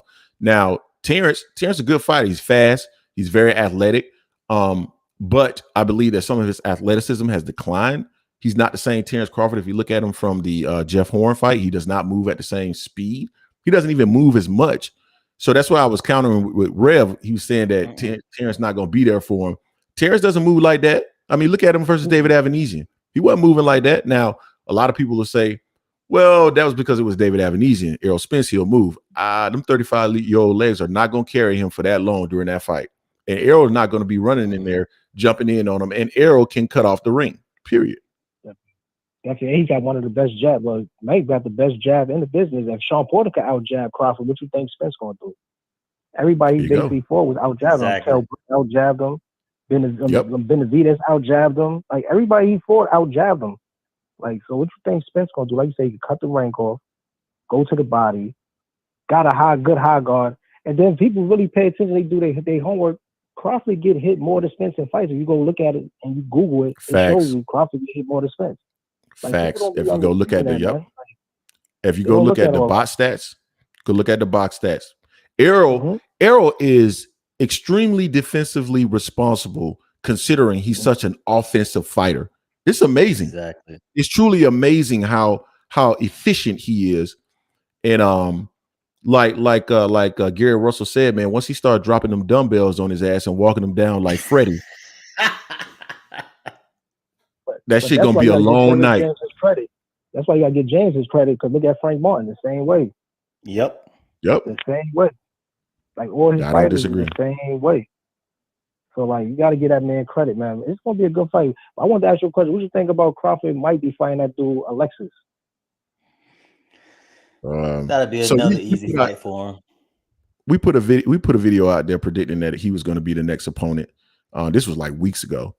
I put a video out weeks ago, but I talked to my boy because I did my horror after Boots jumped out and Virgil Ortiz jumped out, and I seen he was right there. Yeah, it was easy to predict, and I believe that was by design. I truly do believe that was by design, man, honestly. So he'll get Rocha. Rocha will be, I think, easy work, but at the end of the day, at the point in which he has to, or Errol Spence, quote unquote, circles the block or spins the block or spend the block, however you want to put it. He's going to be running out of options, because either he's going to have to move up to 154 pounds, make good on that promise, and face Charlo, or he's going to stay down there with those young lions, and he's going to have to try to unify those titles, because he's been making the impression that he wants to unify the titles. If he doesn't do that and he just fight tomato cans, I think even Jason William in the chat section would say he's a tomato can duck. So I think he's going to be in a unique situation. Either he's going to have to fight a young lion after Rocha, he's going to have to fight a lion and unify, or he's going to have to move up to 154 pounds and either face Jermell Charlo or try to get back in with Spence. Those are his only options to maintain any credibility. If he does anything outside of that, his reputation is going to be damaged. He is going to do something outside. I got one more thing, and I'm going to let y'all get back to what y'all was doing real quick. The Keith Thurman joint after 154. My opinion, this is my personal opinion. You know, Keith Thurman is the mandatory, but they're not fighting for the belt. So if he really was to fight at 147, mandatories get 20% of the pot. I guarantee you Keith Thurman going to make more money at 154 to fight Spence than he was going to make at 147. So I think it's really a Keith Thurman thing too, because I think Keith Thurman ain't about the titles no more. He's getting older now, man. He want to get paid. So the only thing I would say to that is the mandatory split only comes into play if they can't negotiate. So if they've negotiated a split, then they're good. But if they can't negotiate the split, then the mandatory split comes in, and then that's when Keith will get the 25%. And I guarantee you, Spence ain't gonna let him get more than 25% if he's fighting him as a mandatory and for the belt at 147. I wouldn't doubt. Don't like that boy. He definitely ain't gonna let him get no type of money out like that. Definitely for a belt. Yeah. And I wouldn't doubt that at all. Benefit too, because Keith Thurman probably walking around heavier than him since. Yeah. I met both of them in the Barclays Center, and Keith Thurman is heavy. Like, matter of fact, you can send me your email. I'll send you a video. Me and Keith Thurman was going at it. Like, he's ready to jump in the stands and fight me. Really? I told him, like, this is like the Danny Garcia Shawn Porter fight. I told you, stop ducking Spence, man. I'm going to get my belt. I said, bro, you ain't going to get nothing, man. You and Spence fight, and the winner out of you and Spence fight, the winner of this fight. Boy, he was ready to jump in the audience at me, you heard? You heard this. You heard this. Wow. Get a nerve. Yeah, real talk. Hell yeah, but Joe, y'all got a good channel though, man. Definitely following. Appreciate the love, bro. Hey, man, the email is in the community section, I believe, man. Email us that video. I'm curious to see it. Yeah, I'm gonna email it to you. I'm gonna email it to you right now, matter of fact. All right, appreciate it, man. Love. Love. All right, man. That was H Money.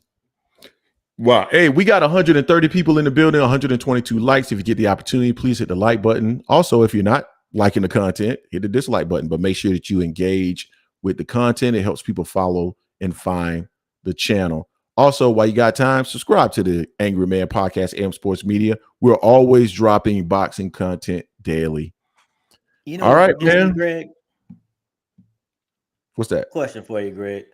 So people talking about they're trying to question why Spence is fighting Thurman, but they're not questioning why Bud fought David Avenesian when they had an offer on the table to fight Spence. Why is that? It makes no sense at all. Here's the other thing that's interesting, Jason. So they complain about him moving up to 154 pounds and fighting Keith Thurman. They complain that it's not at the weight class, or he said he was never going to fight Keith Thurman, blah, blah, blah, blah, blah. But we all know that Keith Thurman is the mandatory, and the fight at 154 pounds allows Errol Spence to not only satisfy his mandatory, but also gives him the opportunity to spin the block, which they claim they want him to do. So which is it? Either you want him to have the ability to spin the block so your man can unify the titles, or you want him to not do that because you want him to hold to his word and say that and not fight Keith Thurman. But you can't have both, man. Like you can't say one. You can't have an issue with one but want the other one. It doesn't make any sense. Exactly. Just like you can't say, "Well, I agreed to everything." Then why the hell you didn't sign? Exactly. How can you do that? That's exactly right. I don't understand. I'm just like, oh, and you want transparency, but you were doing a backdoor deal the whole time since May. You had this in your back pocket since May. Levy and Anthony, I'm sorry, Jay. Look at what we did not say that he signed anything. We said agreed. That he agreed to everything. So why didn't he sign? His words. He said he agreed to everything. His words. His words, not mine. It is what it is. No, he should be fighting Keith for belts. Why fight in another division with nothing on the line? If he loses, he keeps the belts. Fuck out of here. No, I don't think he's going to keep the belt. Oh, my bad. You good, Levy. Levi, you good, bro. We missed that. Sorry, Levy. Yeah, sorry about that. No, he should be fighting Keith for belts. I mean, who cares? He's spinning the block. Top Shot, don't you really want him to spin the block? Go ahead, Jay. I'm sorry. No, you good. So tell me this: who's better fighter on the resume? Keith Thurman, David. I've been seeing you. Which one? Thurman, easy. Thurman, hands down. Now, truth be told, both of us have said we don't want this fight. We want to fight everyone else wants. Spence and Bud. Exactly right. But Bud went back door. Right. You can't say he didn't go back door. He said he's been talking with BOK since May. Correct. Obviously, Spence and company didn't have no one else in mind but Bud. Because why? He didn't have another fight lined up. Correct. Bud and company plucked David Amnesia out of a fight he already scheduled in November. So who is all this doing all the non-transparency shit? It's only one side. Y'all need to stop it. Y'all need to stop being true fan, being a fan of a fighter and being a fan of boxing. I want to see the best fight the best. And let's just call it what it is. Bud went back door. Facts. Or pause. Hey, Mark, why spin the block to someone who left the block? That's a great comment. Terrence Crawford is the one that walked. Here's the other thing that I want to mention, Jay. Why go on your Twitter if you legitimately want to make this fight? Why go on your Twitter and say, I'm ready for you to spin the block? That is to feed his fan base the same bullshit. Exactly. Because he's very aware of the fact that, and don't get this twisted, because there's a lot of backdoor stuff, that goes on in boxing where you get information. And so he probably already knew that Errol Spence was planning to announce his next fight at the Frank Martin fight. So, he's already probably under a contract or at least in an agreement to face somebody. And you already know that a mandatory has been mandated. So why would you go on your Twitter to say that? If you truly wanted to start back negotiations with hopes that Errol Spence and you can make a fight after his fight in April or whenever it's going to be, because he's going to defend his WBC against his mandatory, you have Errol Spence's phone number, you have Al Heyman's phone number. So you can call them directly if you want him to spin the block or if you want to let them know that you're ready for them to spin the block. That shit right there was cap, period. Exactly. Now, if somebody in the chat can tell me wrong, if we got a Terrence Crawford fan who's brave enough to call into the channel right now to dispute that, then we're all for it. Yeah. At the end of the day, cap. Go ahead, bro. Straight up cap. And also, like someone said, why didn't he put the contract out there? Like he said, he won't do everything in the public eye. Why don't you put the contract out there? Spence said, put the contract up. Bud said, oh, I can't do that. Bullshit.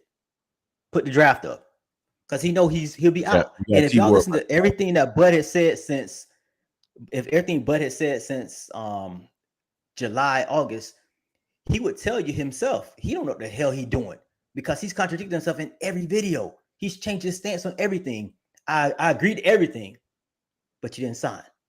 I wanted transparency, right, but I didn't tell them I was dating BOK on the backside. Right. So you can't have it both ways. You can't have it both ways. Exactly.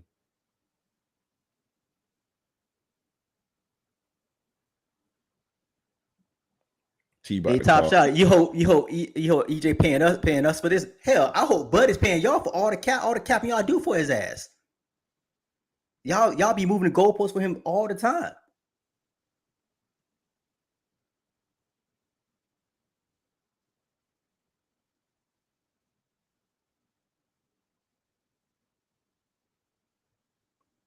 $20 million. What hedge fund? Who's the fund? Who's the hedge fund from? Yeah, exactly. And if he got the hedge fund in his back pocket, why didn't he put that front again? Here's the other thing that I want to bring up, bro. And I'm going to. We did the truth behind Errol Spence video. I'm probably going to extend that video sometime this week and capture some of the more relevant things that have happened recently. Man. But this is a good point, man.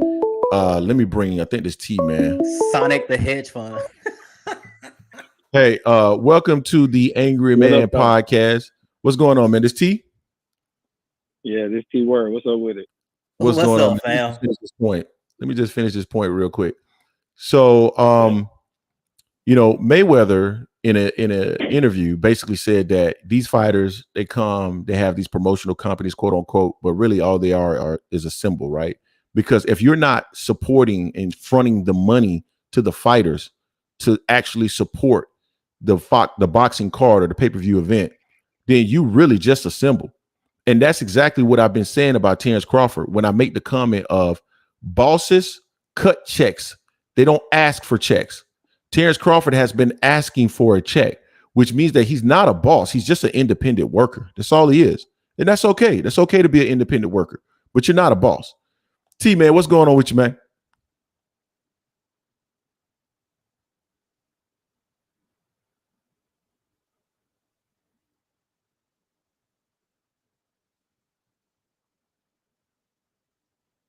I can't hear anything if anybody's talking right now.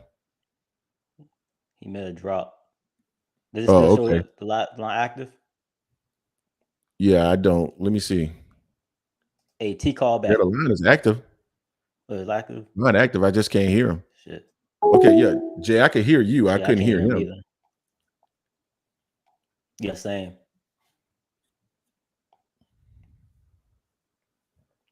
Yeah, man. But we got 140 people in the building, man. 132 likes. If you get the opportunity, please hit the like button. Helps people find this content, bro.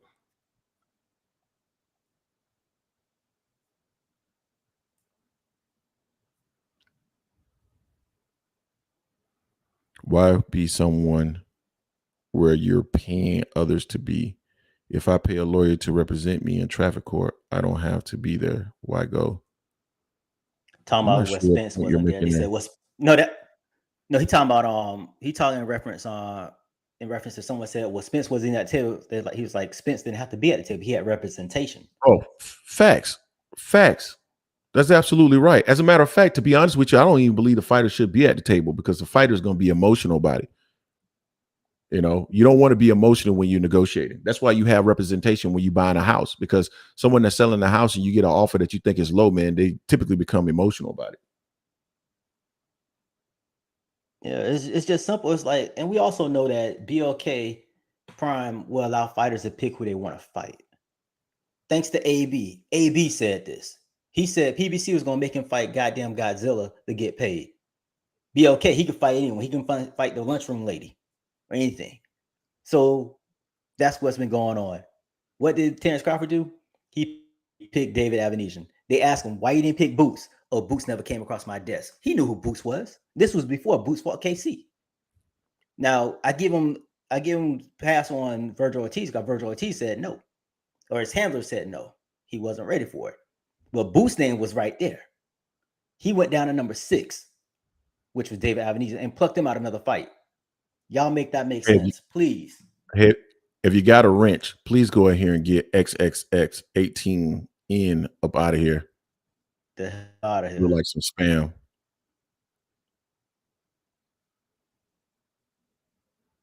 But go ahead, Jay. I'm sorry for cutting y'all.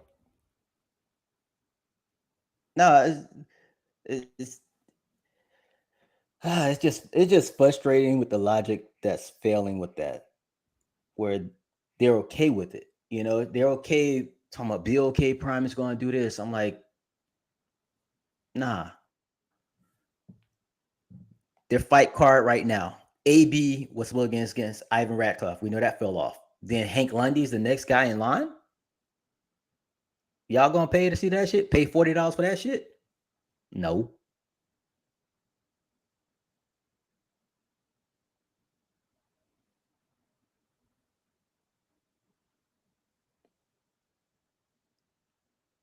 Oh, yeah, you're right, Reb. Crawford got a $10 bag. 1 to a million.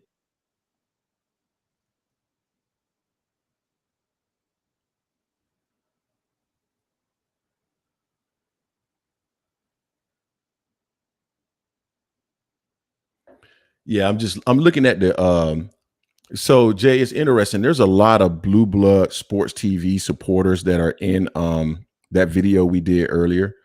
And I kind of told you that this was going to happen, but you know, there's certain people that are I don't know, sycophants as it relates to certain people or their channels or whatever. And I think there's a lot of people that are hung up on the comment that I made on there where I said something to the effect of I'm trying to understand what Blue Blood means when he says we're trying to beat him or something like that. I'm trying to remember exactly what he said. But anyway, whether or not he's talking about, you know, channel, which we said, of course, we would love to have 170,000 people or whatever. But if you're talking about financially, it's probably actually the other way around, right? And so yeah, a lot of people are coming in there and talking about we're jealous of Blue Blood and his success. I want to let me just pause here and say this. There's not a jealous bone. I'm a petty motherfucker now. I'm petty as hell. But jealousy and being jealous, we are not. And Jason, I know you're not jealous as well. So at the end of the day, there's no jealousy as it relates to Blue Blood because we sat right here and admitted we would love to have 170,000 people who are subscribed to our channel. Absolutely. So we have admitted that. So how is it jealousy? I'm not quite tracking with that. But flip also is true financially. Again, do not believe.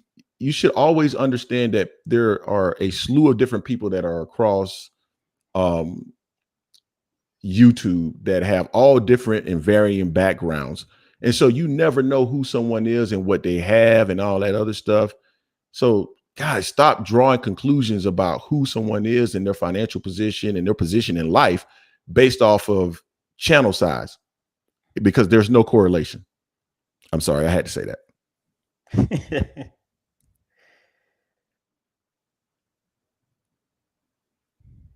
Top Shot is just Top Shot. How much Bud paying you be on how much you getting paid to be on Bud's payroll? Defense team. I mean, damn, dude. You were heavy on Bud's defense team.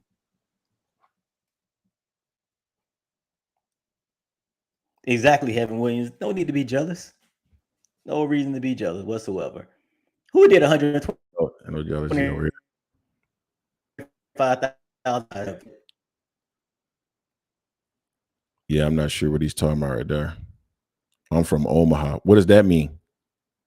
What does that mean? What does it mean that you're from Omaha?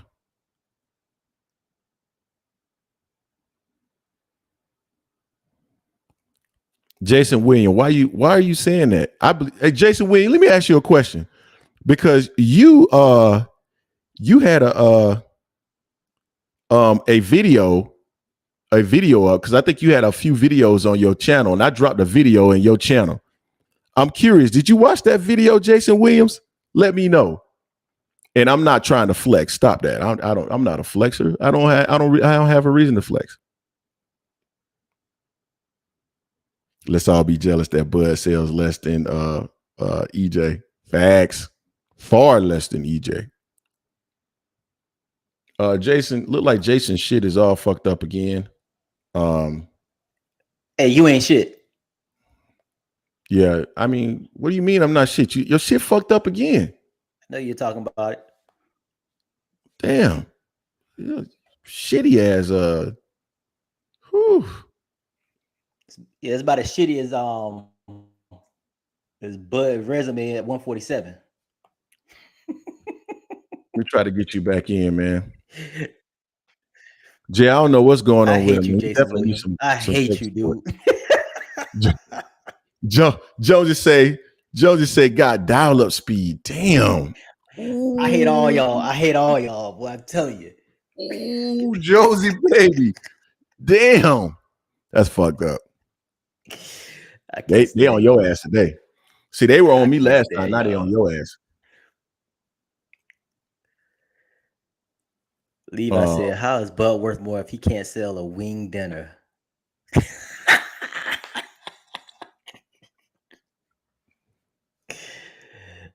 Oh, man. Salute to the chat for tolerating the tech issues. Because I've been 100. Pussy fans crying because Spence gonna whoop another top fighter. True. Exactly. They cried about the Spence and Thurman, but didn't cry about David, Avenesian, and Bud. Make it make sense. Bro. I'm not tracking with that either at all. It makes no sense. It's a mandatory.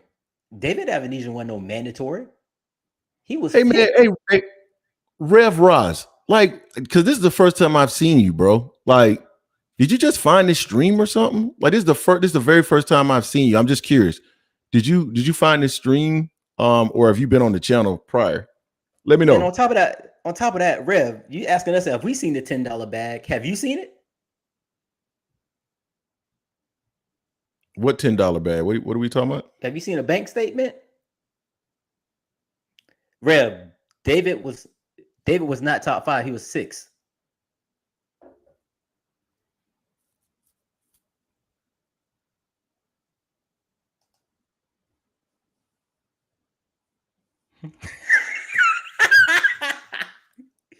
Hey, Greg, you saw from the streets? From the streets, no. Buzz, like, yeah. Yes,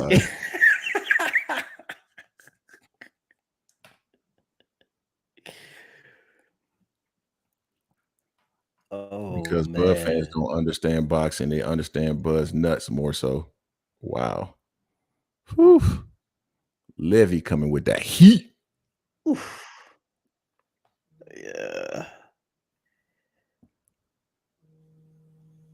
It's not making sense to me. They're mad with Thurman, which is a Mando, but weren't mad with Bud fought David. Exactly. Hey, Jonesy, that's probably true.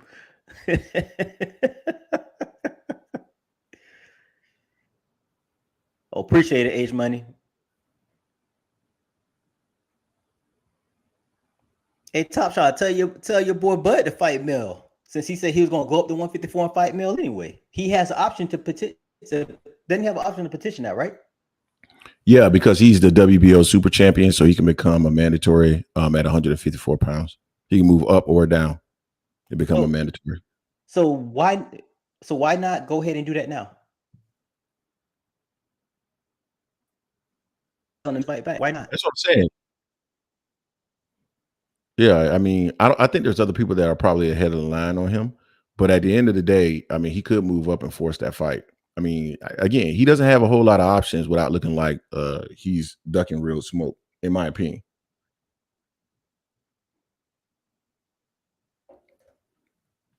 Give me 1 second, Jason. I'm about to check on something real quick. Yeah. Hey, League, you right. You right. It's just I just try to come from a place of understanding. I do. So now Errol's ducking boots, dude. Top shot to stop it, man. Just stop the nonsense, man. Just stop.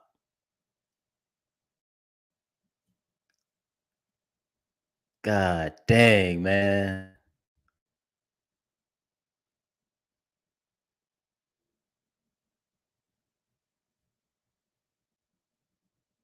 God damn. Boots been calling out Bud and Spence.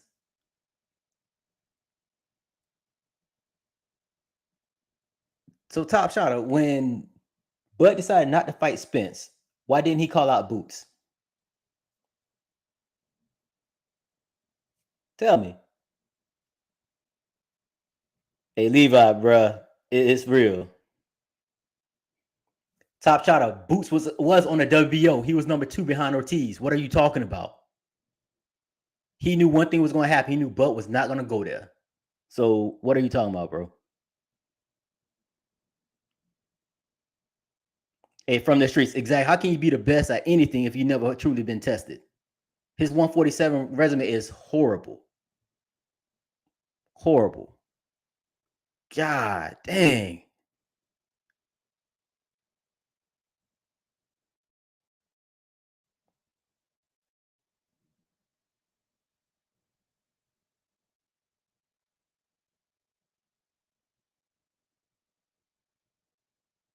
Hey, Jason Williams, you're right. Actions speak louder than words. Bud's actions show that he didn't want to fight with Spence because he went back door and fought David Action and pulled David Amnesia out another fight in November. So you said actions speak louder than words. That's Bud's actions.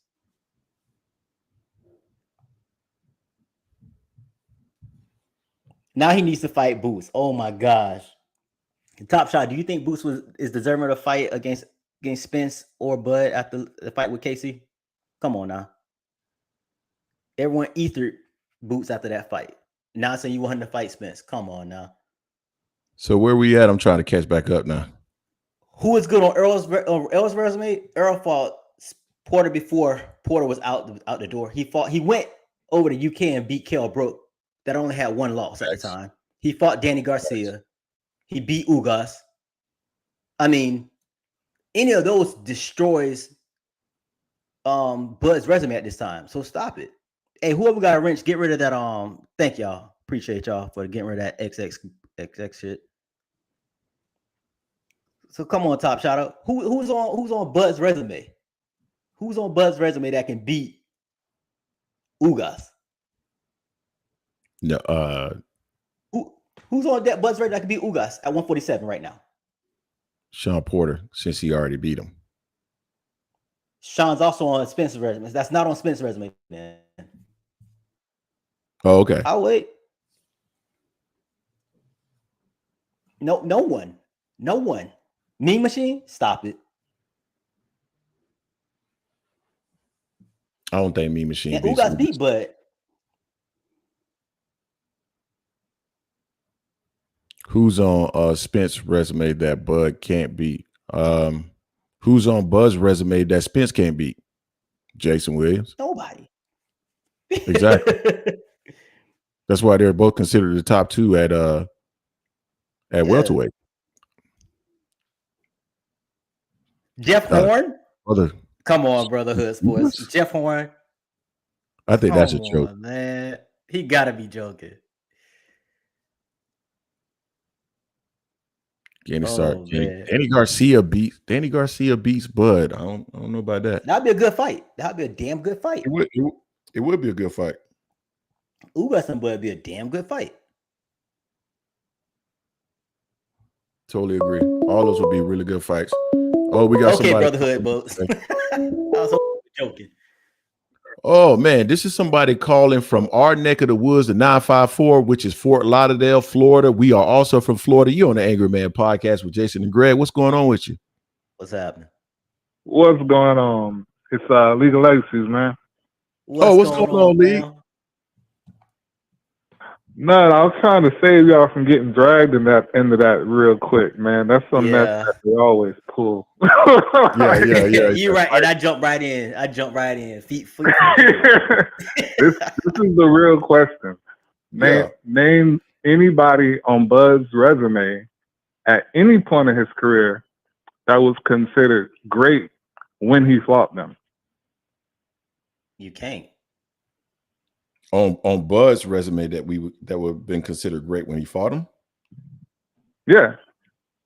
No one was actually great on his resume, and that's the thing that I always find challenging about Andre Ward and why he classifies Terrence Crawford as this great fighter, because by his own definition, you need to have been in 50-50 fights, and Crawford hasn't been in any 50-50 fights. All of his fighters, or all of the fighters that he's been in the ring with, they have not really been fighters at his level. So, or even A-class fighters, to be quite honest with you. So I just don't understand why they continue to say he's pound for pound number one outside of just judging it by eye test, which again, eye test can fool you when the competition isn't up to snuff. 100%. 100%.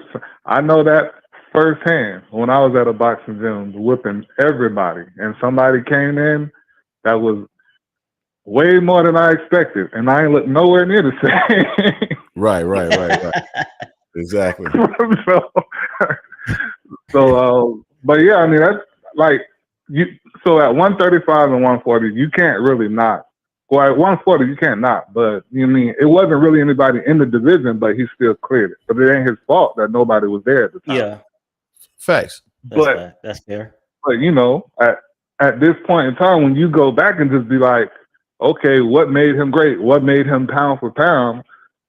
Like, I don't see anybody on there when he fought them that they were actually someone. Exactly. That actually makes that a fact. Like, I think he has the potential. I just don't think he's ever done anything to show that it's more than just potential. Exactly. And that's the same. It's almost the same logic we've been using for Boots, right? It's like it's based off of what you've seen against a lower level of competition. It's potential that you're projecting that you think he will realize in a fight against a higher level opponent, but it's not for sure. I mean, who wouldn't have looked great against David Avanesian? Do we have any doubt that Spence destroys David Avanesian? We have no doubts. Many boxers would have looked great on that night against David Avanesian, period. Yep. Hell, Bud actually didn't look all that great, to be quite honest with you. I didn't think he looked all that sharp. Well, I mean, like we just said that we have not seen Bud fight anybody when they were great, but how many times have we seen Bud in trouble in fights? A couple times. He was in trouble against Gamboa, which I thought was interesting considering he was so much smaller than him. Mean Machine put him down. And Gamboa was on a decline. Yep. He was having problems with Kell Brook initially until he switched. Yep. So yeah. A few times. And I had him losing the fight against Porter, and Porter wasn't mentally there just from everything he was doing to promote the fight. Yep, I agree. So that's not even taken into consideration that he was halfway out. So yeah, Jason Williams, he was in trouble. Yeah, those are the things I think about when I think of Bud. I'm just like, I don't see how he's proven to, and maybe that's why his numbers are low. Maybe the other people actually see that, so they don't even purchase the fights, because obviously the Crawford fans don't, because the numbers are low. So exactly, and this is no hate, guys. But why every time someone has a different opinion, specifically an opinion that they can support, right? Why is it hate? Why does it have to be hate? Why can't it just be an opinion based off some facts? Now, your opinion may be different, and you may have a different set of facts that you're using to support your argument, but it's not hate. We don't hate. We don't hate them. I don't hate them. Jay, do you hate them? No. I actually like Bud as a fighter. Exactly. I was excited to see Bud fight because I mean, I haven't said it to you guys before, but I used to be heavy into boxing. Then I got really locked in on business for the past several years, so I haven't been in it as much. So I call myself more of a casual boxing fan. So when the fight wasn't happening, I was like, well, shoot, let me go back and look at Bud just to kind of see what he was like. And I'm like, why are people excited about this? Like, I don't see how he's getting all of this, attention and everything. That made me really not even want to see the fight, because I told you, Greg, I don't think it's going to be a good fight. Yeah, you told me that for sure. Absolutely. We'll see if it's a good fight. You never know what's going to end up happening. I think because of the style matchup with him just being a counterpuncher and Errol being someone that can move forward, I think it's a good style matchup. I think what's going to end up happening, though, and this could make it boring, is if Crawford is just trying to backpedal and see opportunities to try to counter Spence as he's coming in, and hopefully he can catch him with something coming in. That's going to be a hard night for him, because I don't think that's going to be successful. And that could make the fight. He'll fall. Sorry.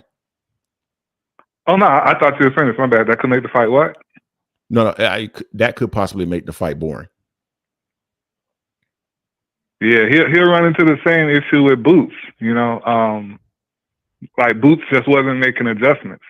You know, I remember you were saying how someone was saying, well, Spence or other fighters don't move like Karen was moving. But the thing is, Karen was just a counterpuncher. So he was fighting like a person who just counterpunches. He didn't really have that much outside of that, but he maximized the things that assisted his counterpunching. But so Errol doesn't have to move like that, but Errol would swing with that movement. And that's what would be an issue. The movements wouldn't be as exasperated. They would be a little bit tighter, and he'd be throwing hooks with the movement. And that's the thing that would really cause trouble there. Yeah, I don't disagree. Errol, you don't have to move again like KC moved to get the same results. That's the point. And he can be, and even with the guy KC, I mean, he was standing in front of him at times and was still able to slip a lot of his shots. Now imagine if that's Errol who's taking the right angle and throwing the right shots. Boots could get damaged, man, for sure. For sure.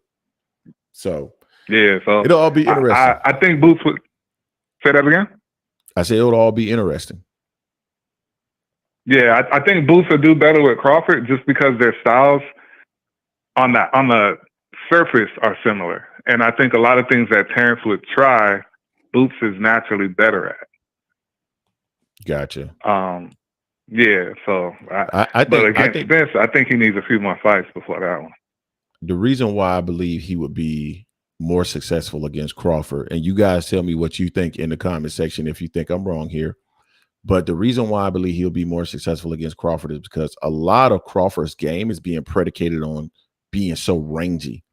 Crawford is really, really rangy for his weight, and he catches a lot of guys coming in, and he can catch you from a distance.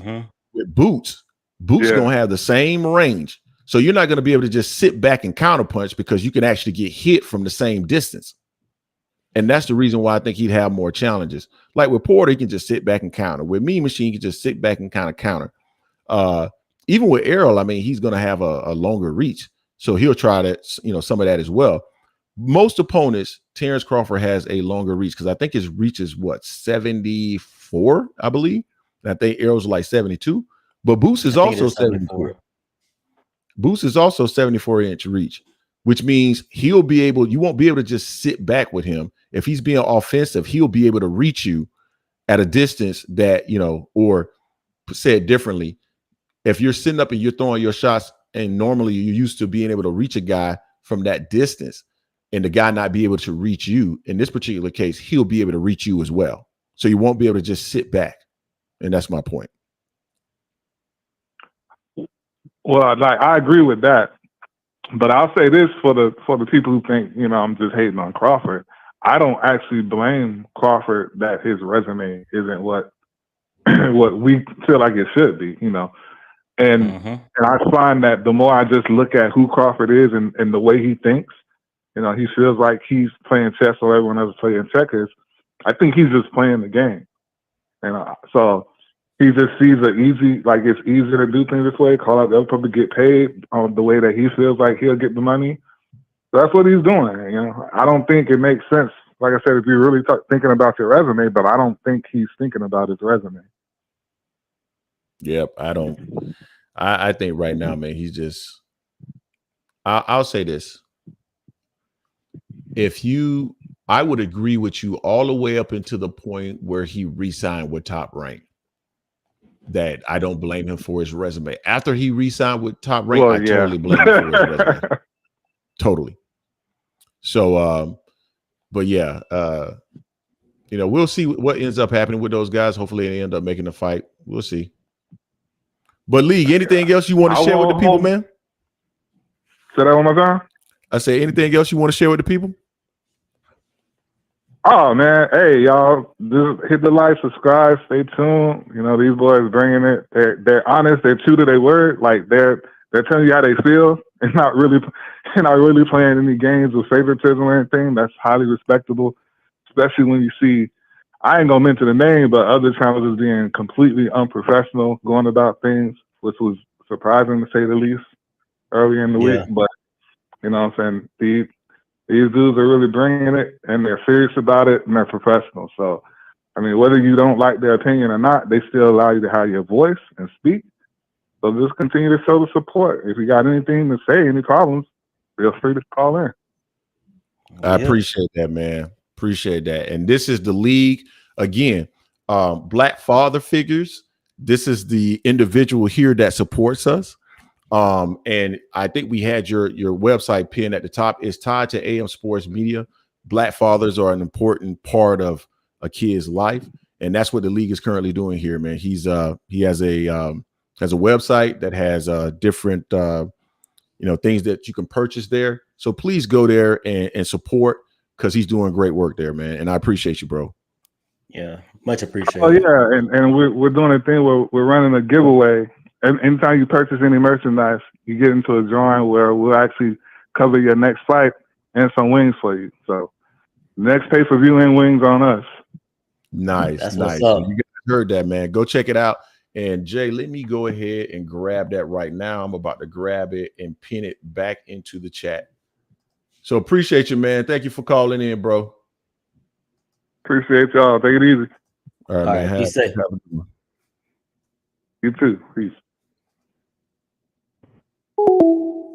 That's our guy right there, man. Absolutely, man. If you got an opinion on something, that's your opinion. If you don't agree with us, we are perfectly fine with that. You're going to always have a voice on our channel, as long as you're not coming in and being disrespectful to people or any kind of race or group of people. We don't tolerate that. But outside of that, by all means, man, come on and give us your opinion. So right now, if you haven't had the opportunity, man, please hit the like button. If you haven't had the opportunity to subscribe to the channel, please do so. It is AM Sports Media, the Angry Man Podcast. And also, when you get the opportunity, please go and check out the Mic Check Podcast. That's T Ward. That's our brother. He is like, he's basically like a part of this channel, and we're like a part of his channel. So please go over there and support. Jay, man, I probably got about 5 more minutes, man, before I have to drop off here, man. Y'all probably saw my kids coming to this room. I got to go up there and make sure that they're good. Daddy duties. So daddy duties, man. Black father figures, bro. Black father figures. Anybody else want to call in the next 5 minutes, or is there anything else, Jay, we need to address in the chat? Nah, people still going on the whole Bud. I mean, Bud fans really don't have an argument as far as resume. Who has a better resume between Spence and Bud? It's not really close there. So they try. But the thing is this: if Bud hadn't gone out the back door and fought David Azine, who was already scheduled to fight someone in November, he said he agreed. He didn't sign. If he had signed, we would have had a fight. We wouldn't be talking about what if, who ducked who. We'd be talking about who's going to win the rematch. But he went the back door. So we wouldn't be in this situation if he had signed what he agreed to. Jay, we got somebody calling in from area code 570. I don't know that one. You're on the Angry Man Podcast with Jason and Greg. What's going on, bro? Hey, what's up, Jason and Greg? This Carl Brown. I'm always in y'all own chat. And I just wanted to stop by and say, I think that y'all some good stand-up guys. Y'all always call a spade, and I respect what y'all be, talk about. You know what I mean? I am a Errol Spence fan. Right. I like Terrence Crawford. I agree with everything. Not just what y'all say, because I've been saying it for years myself, that Terrence Crawford, when he re-signed with Bob Arum, from there on, he didn't do the right things around boxing. That's what I say. I felt like he didn't give us the fights that he should have been giving us, being the fact that people say that he's the pound-for-pound king. So, and I just wanted to stop by and, just give a little shout-out, But I respect what y'all do, and I'm always around anyway. So. Man, I appreciate you calling in and saying that, man. We try to do the best that we can in terms of just calling it how we see it. And we're also not too stubborn to to admit if somebody has a good point. So if somebody has a good point, they have a good point, and we should acknowledge that and not be, stuck in our ways. So no, I really appreciate you calling in, bro. Right. Can I say one more thing? Absolutely. Another thing, I mean, we all don't know the facts, right? I mean, I know we don't know the facts and everything, but I be saying like, hey, I be talking my girl head off, like, especially when I be on like your channel. Like, I am a channel member of Blueblood. I think Blueblood, I was on his channel for years now. You know what I mean? Like, I am a channel. I am a member of his channel. But one thing I wanted to say, besides all that, I was just saying like, I'm a member of a lot of channels out there, but my main thing I wanted to get at that a lot of people don't talk about, that when they talk about the Terrence Crawford pulling out the negotiation, and they want to understand why a lot of Errol Spence fans is mad. Because when you in negotiations with a big fight like that, it's not money. Floyd showed y'all back then when you did it with Oscar De La Hoya. It's not the money. It's about who's gonna be the top dog, and from here on out, who's gonna call the big shot.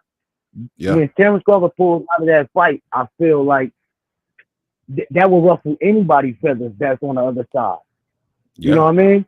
If they don't know that Terrence Crawford got 3 contracts, and a lot of people was trying to tell me about, because me and Blueblood went at it a little bit earlier. Like I feel like people trying to tell me that when Terrence Crawford, I mean Espinosa, I'm sorry, my bad. When Espinosa was talking about Terrence Crawford not getting back to them in certain amount of time, that's a key thing. So to me that's a duck, because you know how important this fight is. So when they reaching out to you and you ain't bringing no money to the table, you a fighter. You know what I mean? You're a fighter. So it's not like you're going half promotion. Like you only got a promotional business, own company. So with all that being said, I felt like Steve Espinosa was saying like, you know what I mean? He knew what he was doing. He knew this would mess things up. So that's why he was taking so much time in between times, like the answer stuff. You know what I mean? And people don't know, it was 3 terms that Terrence Crawford went through with PBC. You know what I mean? Yeah. So I just thought I'd address that, and I've been waiting to get that off my chest with a couple of people. You know what I mean? No, I feel you there, man. I don't disagree with anything you're saying, man. He found a more sophisticated way to duck. I should right, and a lot of people, I think they mad that the word is called because he's using the word duck, and you know what I mean.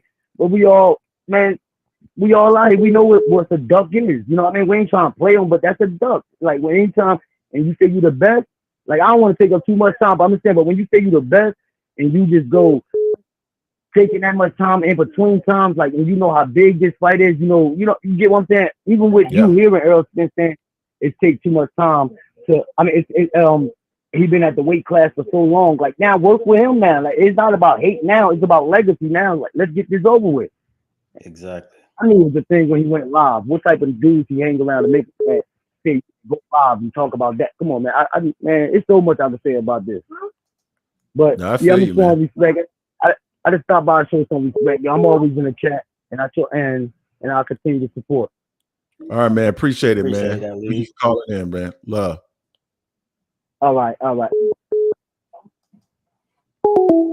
Hey, we got you on the Angry Man Podcast. I saw you call earlier, man. What's going on with you? Hey, man, what's going on? What's up? What's that? Hey, I was listening to you guys earlier when you were talking about manager Marty. Yeah, I happened to catch the live with Fanon and Marty was on there. Man, great dude. Marty is a great dude. Mm-hmm. And what he was telling Fanon is not only that he's a manager, but he also managed a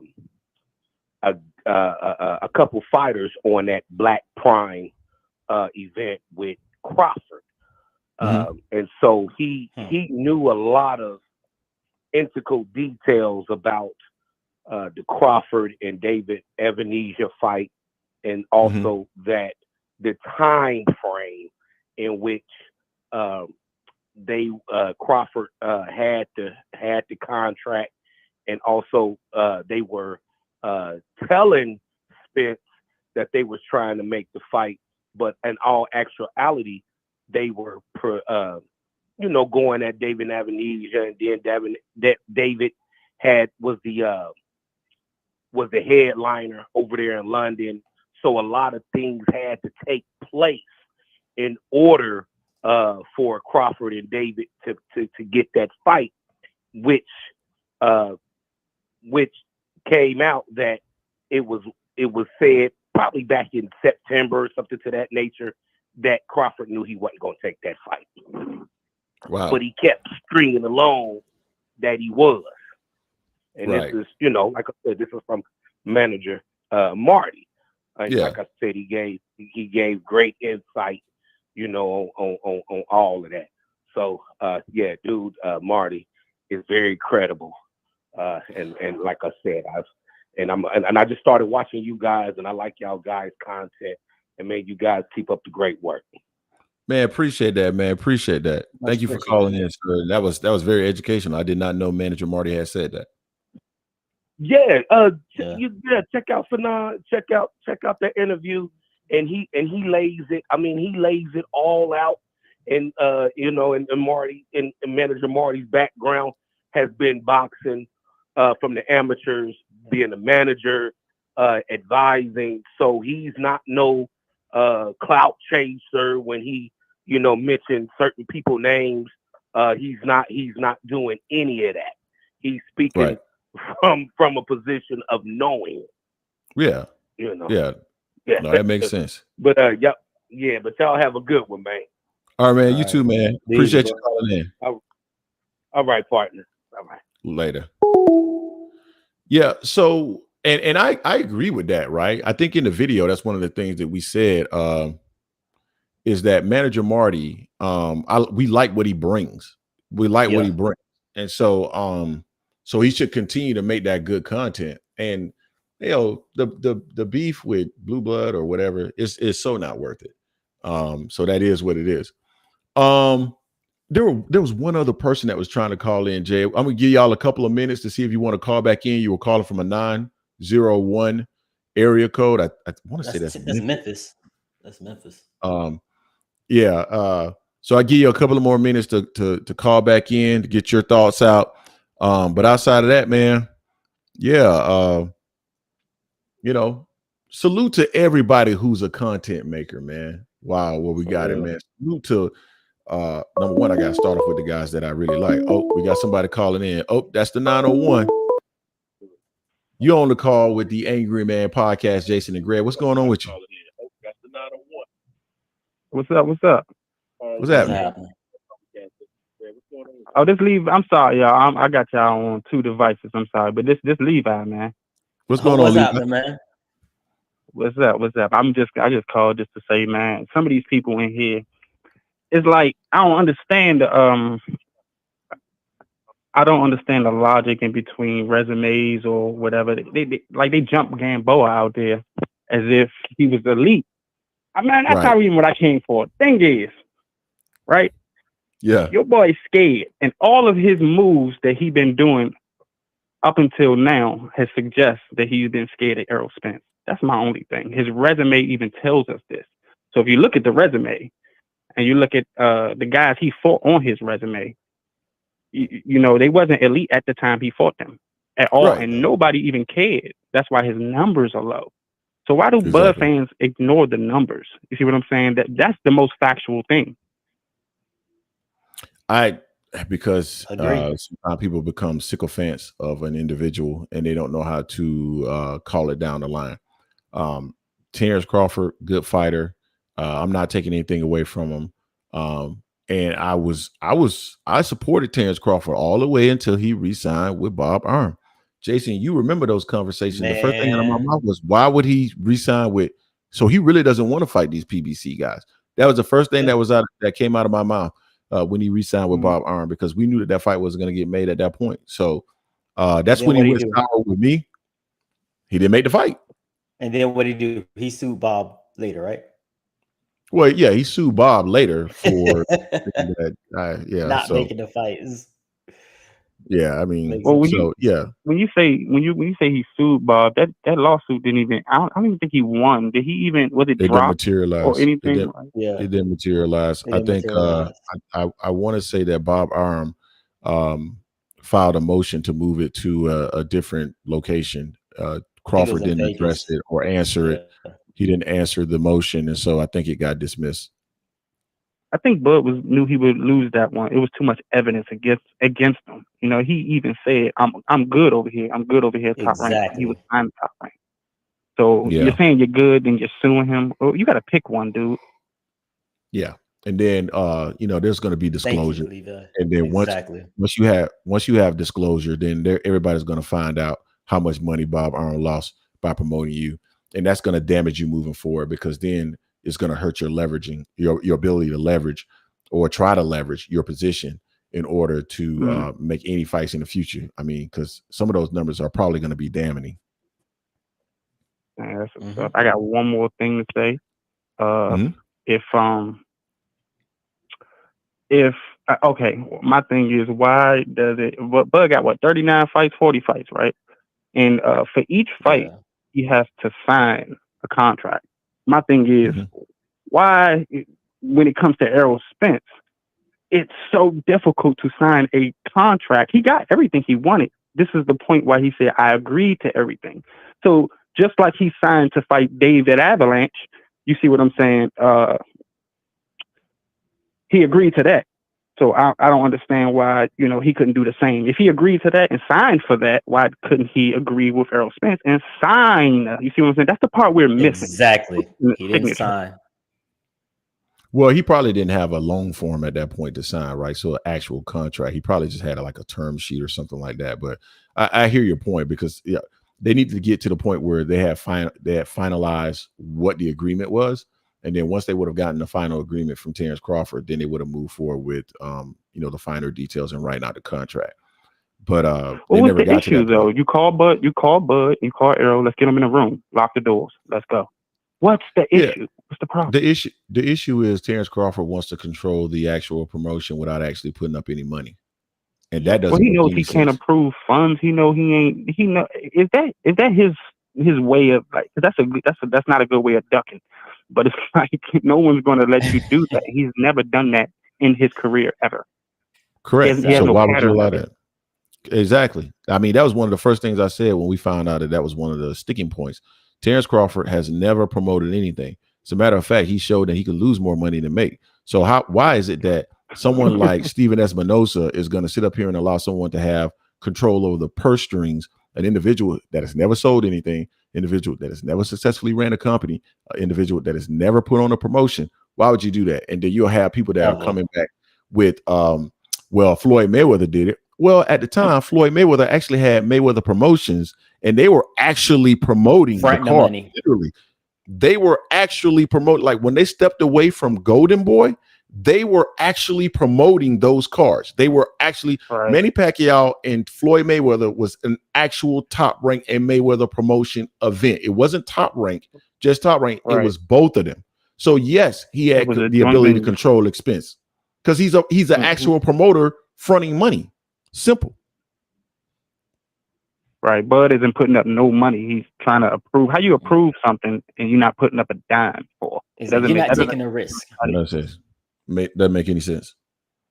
Makes no sense at all. That's crazy. And then the thing is, how is it not making sense to Bud fans? Like, I'm human, y'all human.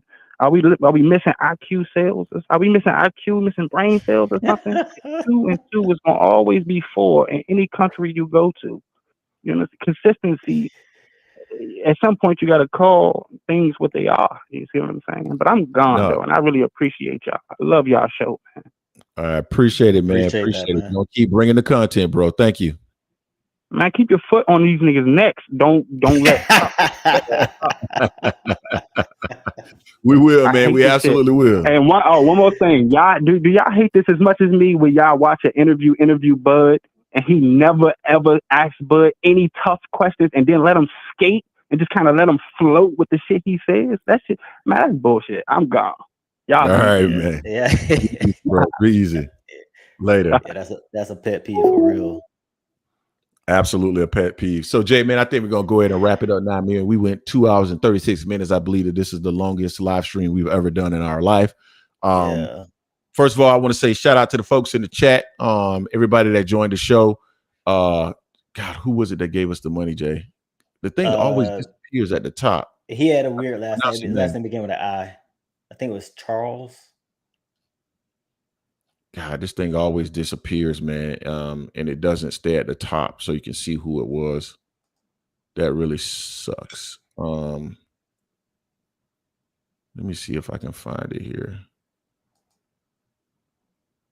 Man, my apologies. Because I can't find your name for whatever reason. The chat, it kind of expires on us, so I can only see to a certain point. But for those who donated to the chat or did the super chat, really appreciate you guys. Every little bit helps. It keeps the channel going. So much love for that. Again, props to everybody that was in the chat today. You guys are the reason why we have a successful show. A lot of people come on and say, you guys are great. You have a successful show. We really appreciate the show. But at the end of the day, in reality, we have what we have because of you guys. You guys create the community. You guys check us when we're wrong, because sometimes we come up with some information that might not be 100% correct.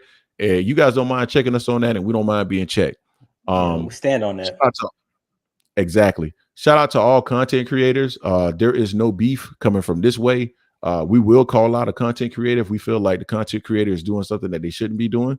At the end of the day, if you're a content creator and you're presenting yourself as being a part of a entity that either throws or holds boxing events or you promote, then at the end of the day, yeah, someone can speak on your name because you're holding yourself in that stature, right? But outside of that, man, we don't have any. We're not trying to talk about any other boxing channels in a negative way. Matter of fact, we've had a bunch of people on our channel from other channels. Appreciate that, Mark. I think it's Marquet or Mark. I'm not sure how to pronounce it. But yeah, at the end of the day, maybe we'll try to get Manager Marty on next week or some other, boxing content creator. But, we've partnered with Marlo. We've partnered with Showboating. We've partnered with JR and the Boxing Source. We've had all of them on our show. The Mic Check T-Word. The Mic Check T-Word. Please go over there and subscribe. We've also had the opportunity to be on Fanon's show. We haven't been able to make it. Fanon actually sent me an email earlier today. So maybe at some point we'll end up on Fanon's show as well. Shout out to the rest of them too, man. Boxing Ego, Dante's Boxing Nation, Champside, and shout out to Blueblood. Like I don't have an issue with Blueblood. I don't dislike Blueblood. We just have to call it how we see it. And we just felt like there were some things that he wasn't doing that were, a little misleading. So with that being said, man, don't forget to hit the like button on your way out if you haven't had the opportunity. Also, go subscribe to the channel, man. We're always dropping boxing content. You'll see some more content from us probably later today. If not later today, certainly tomorrow. Outside of that, guys, appreciate you guys for joining the show. Appreciate everybody for calling in. Much love, man. Peace. Peace.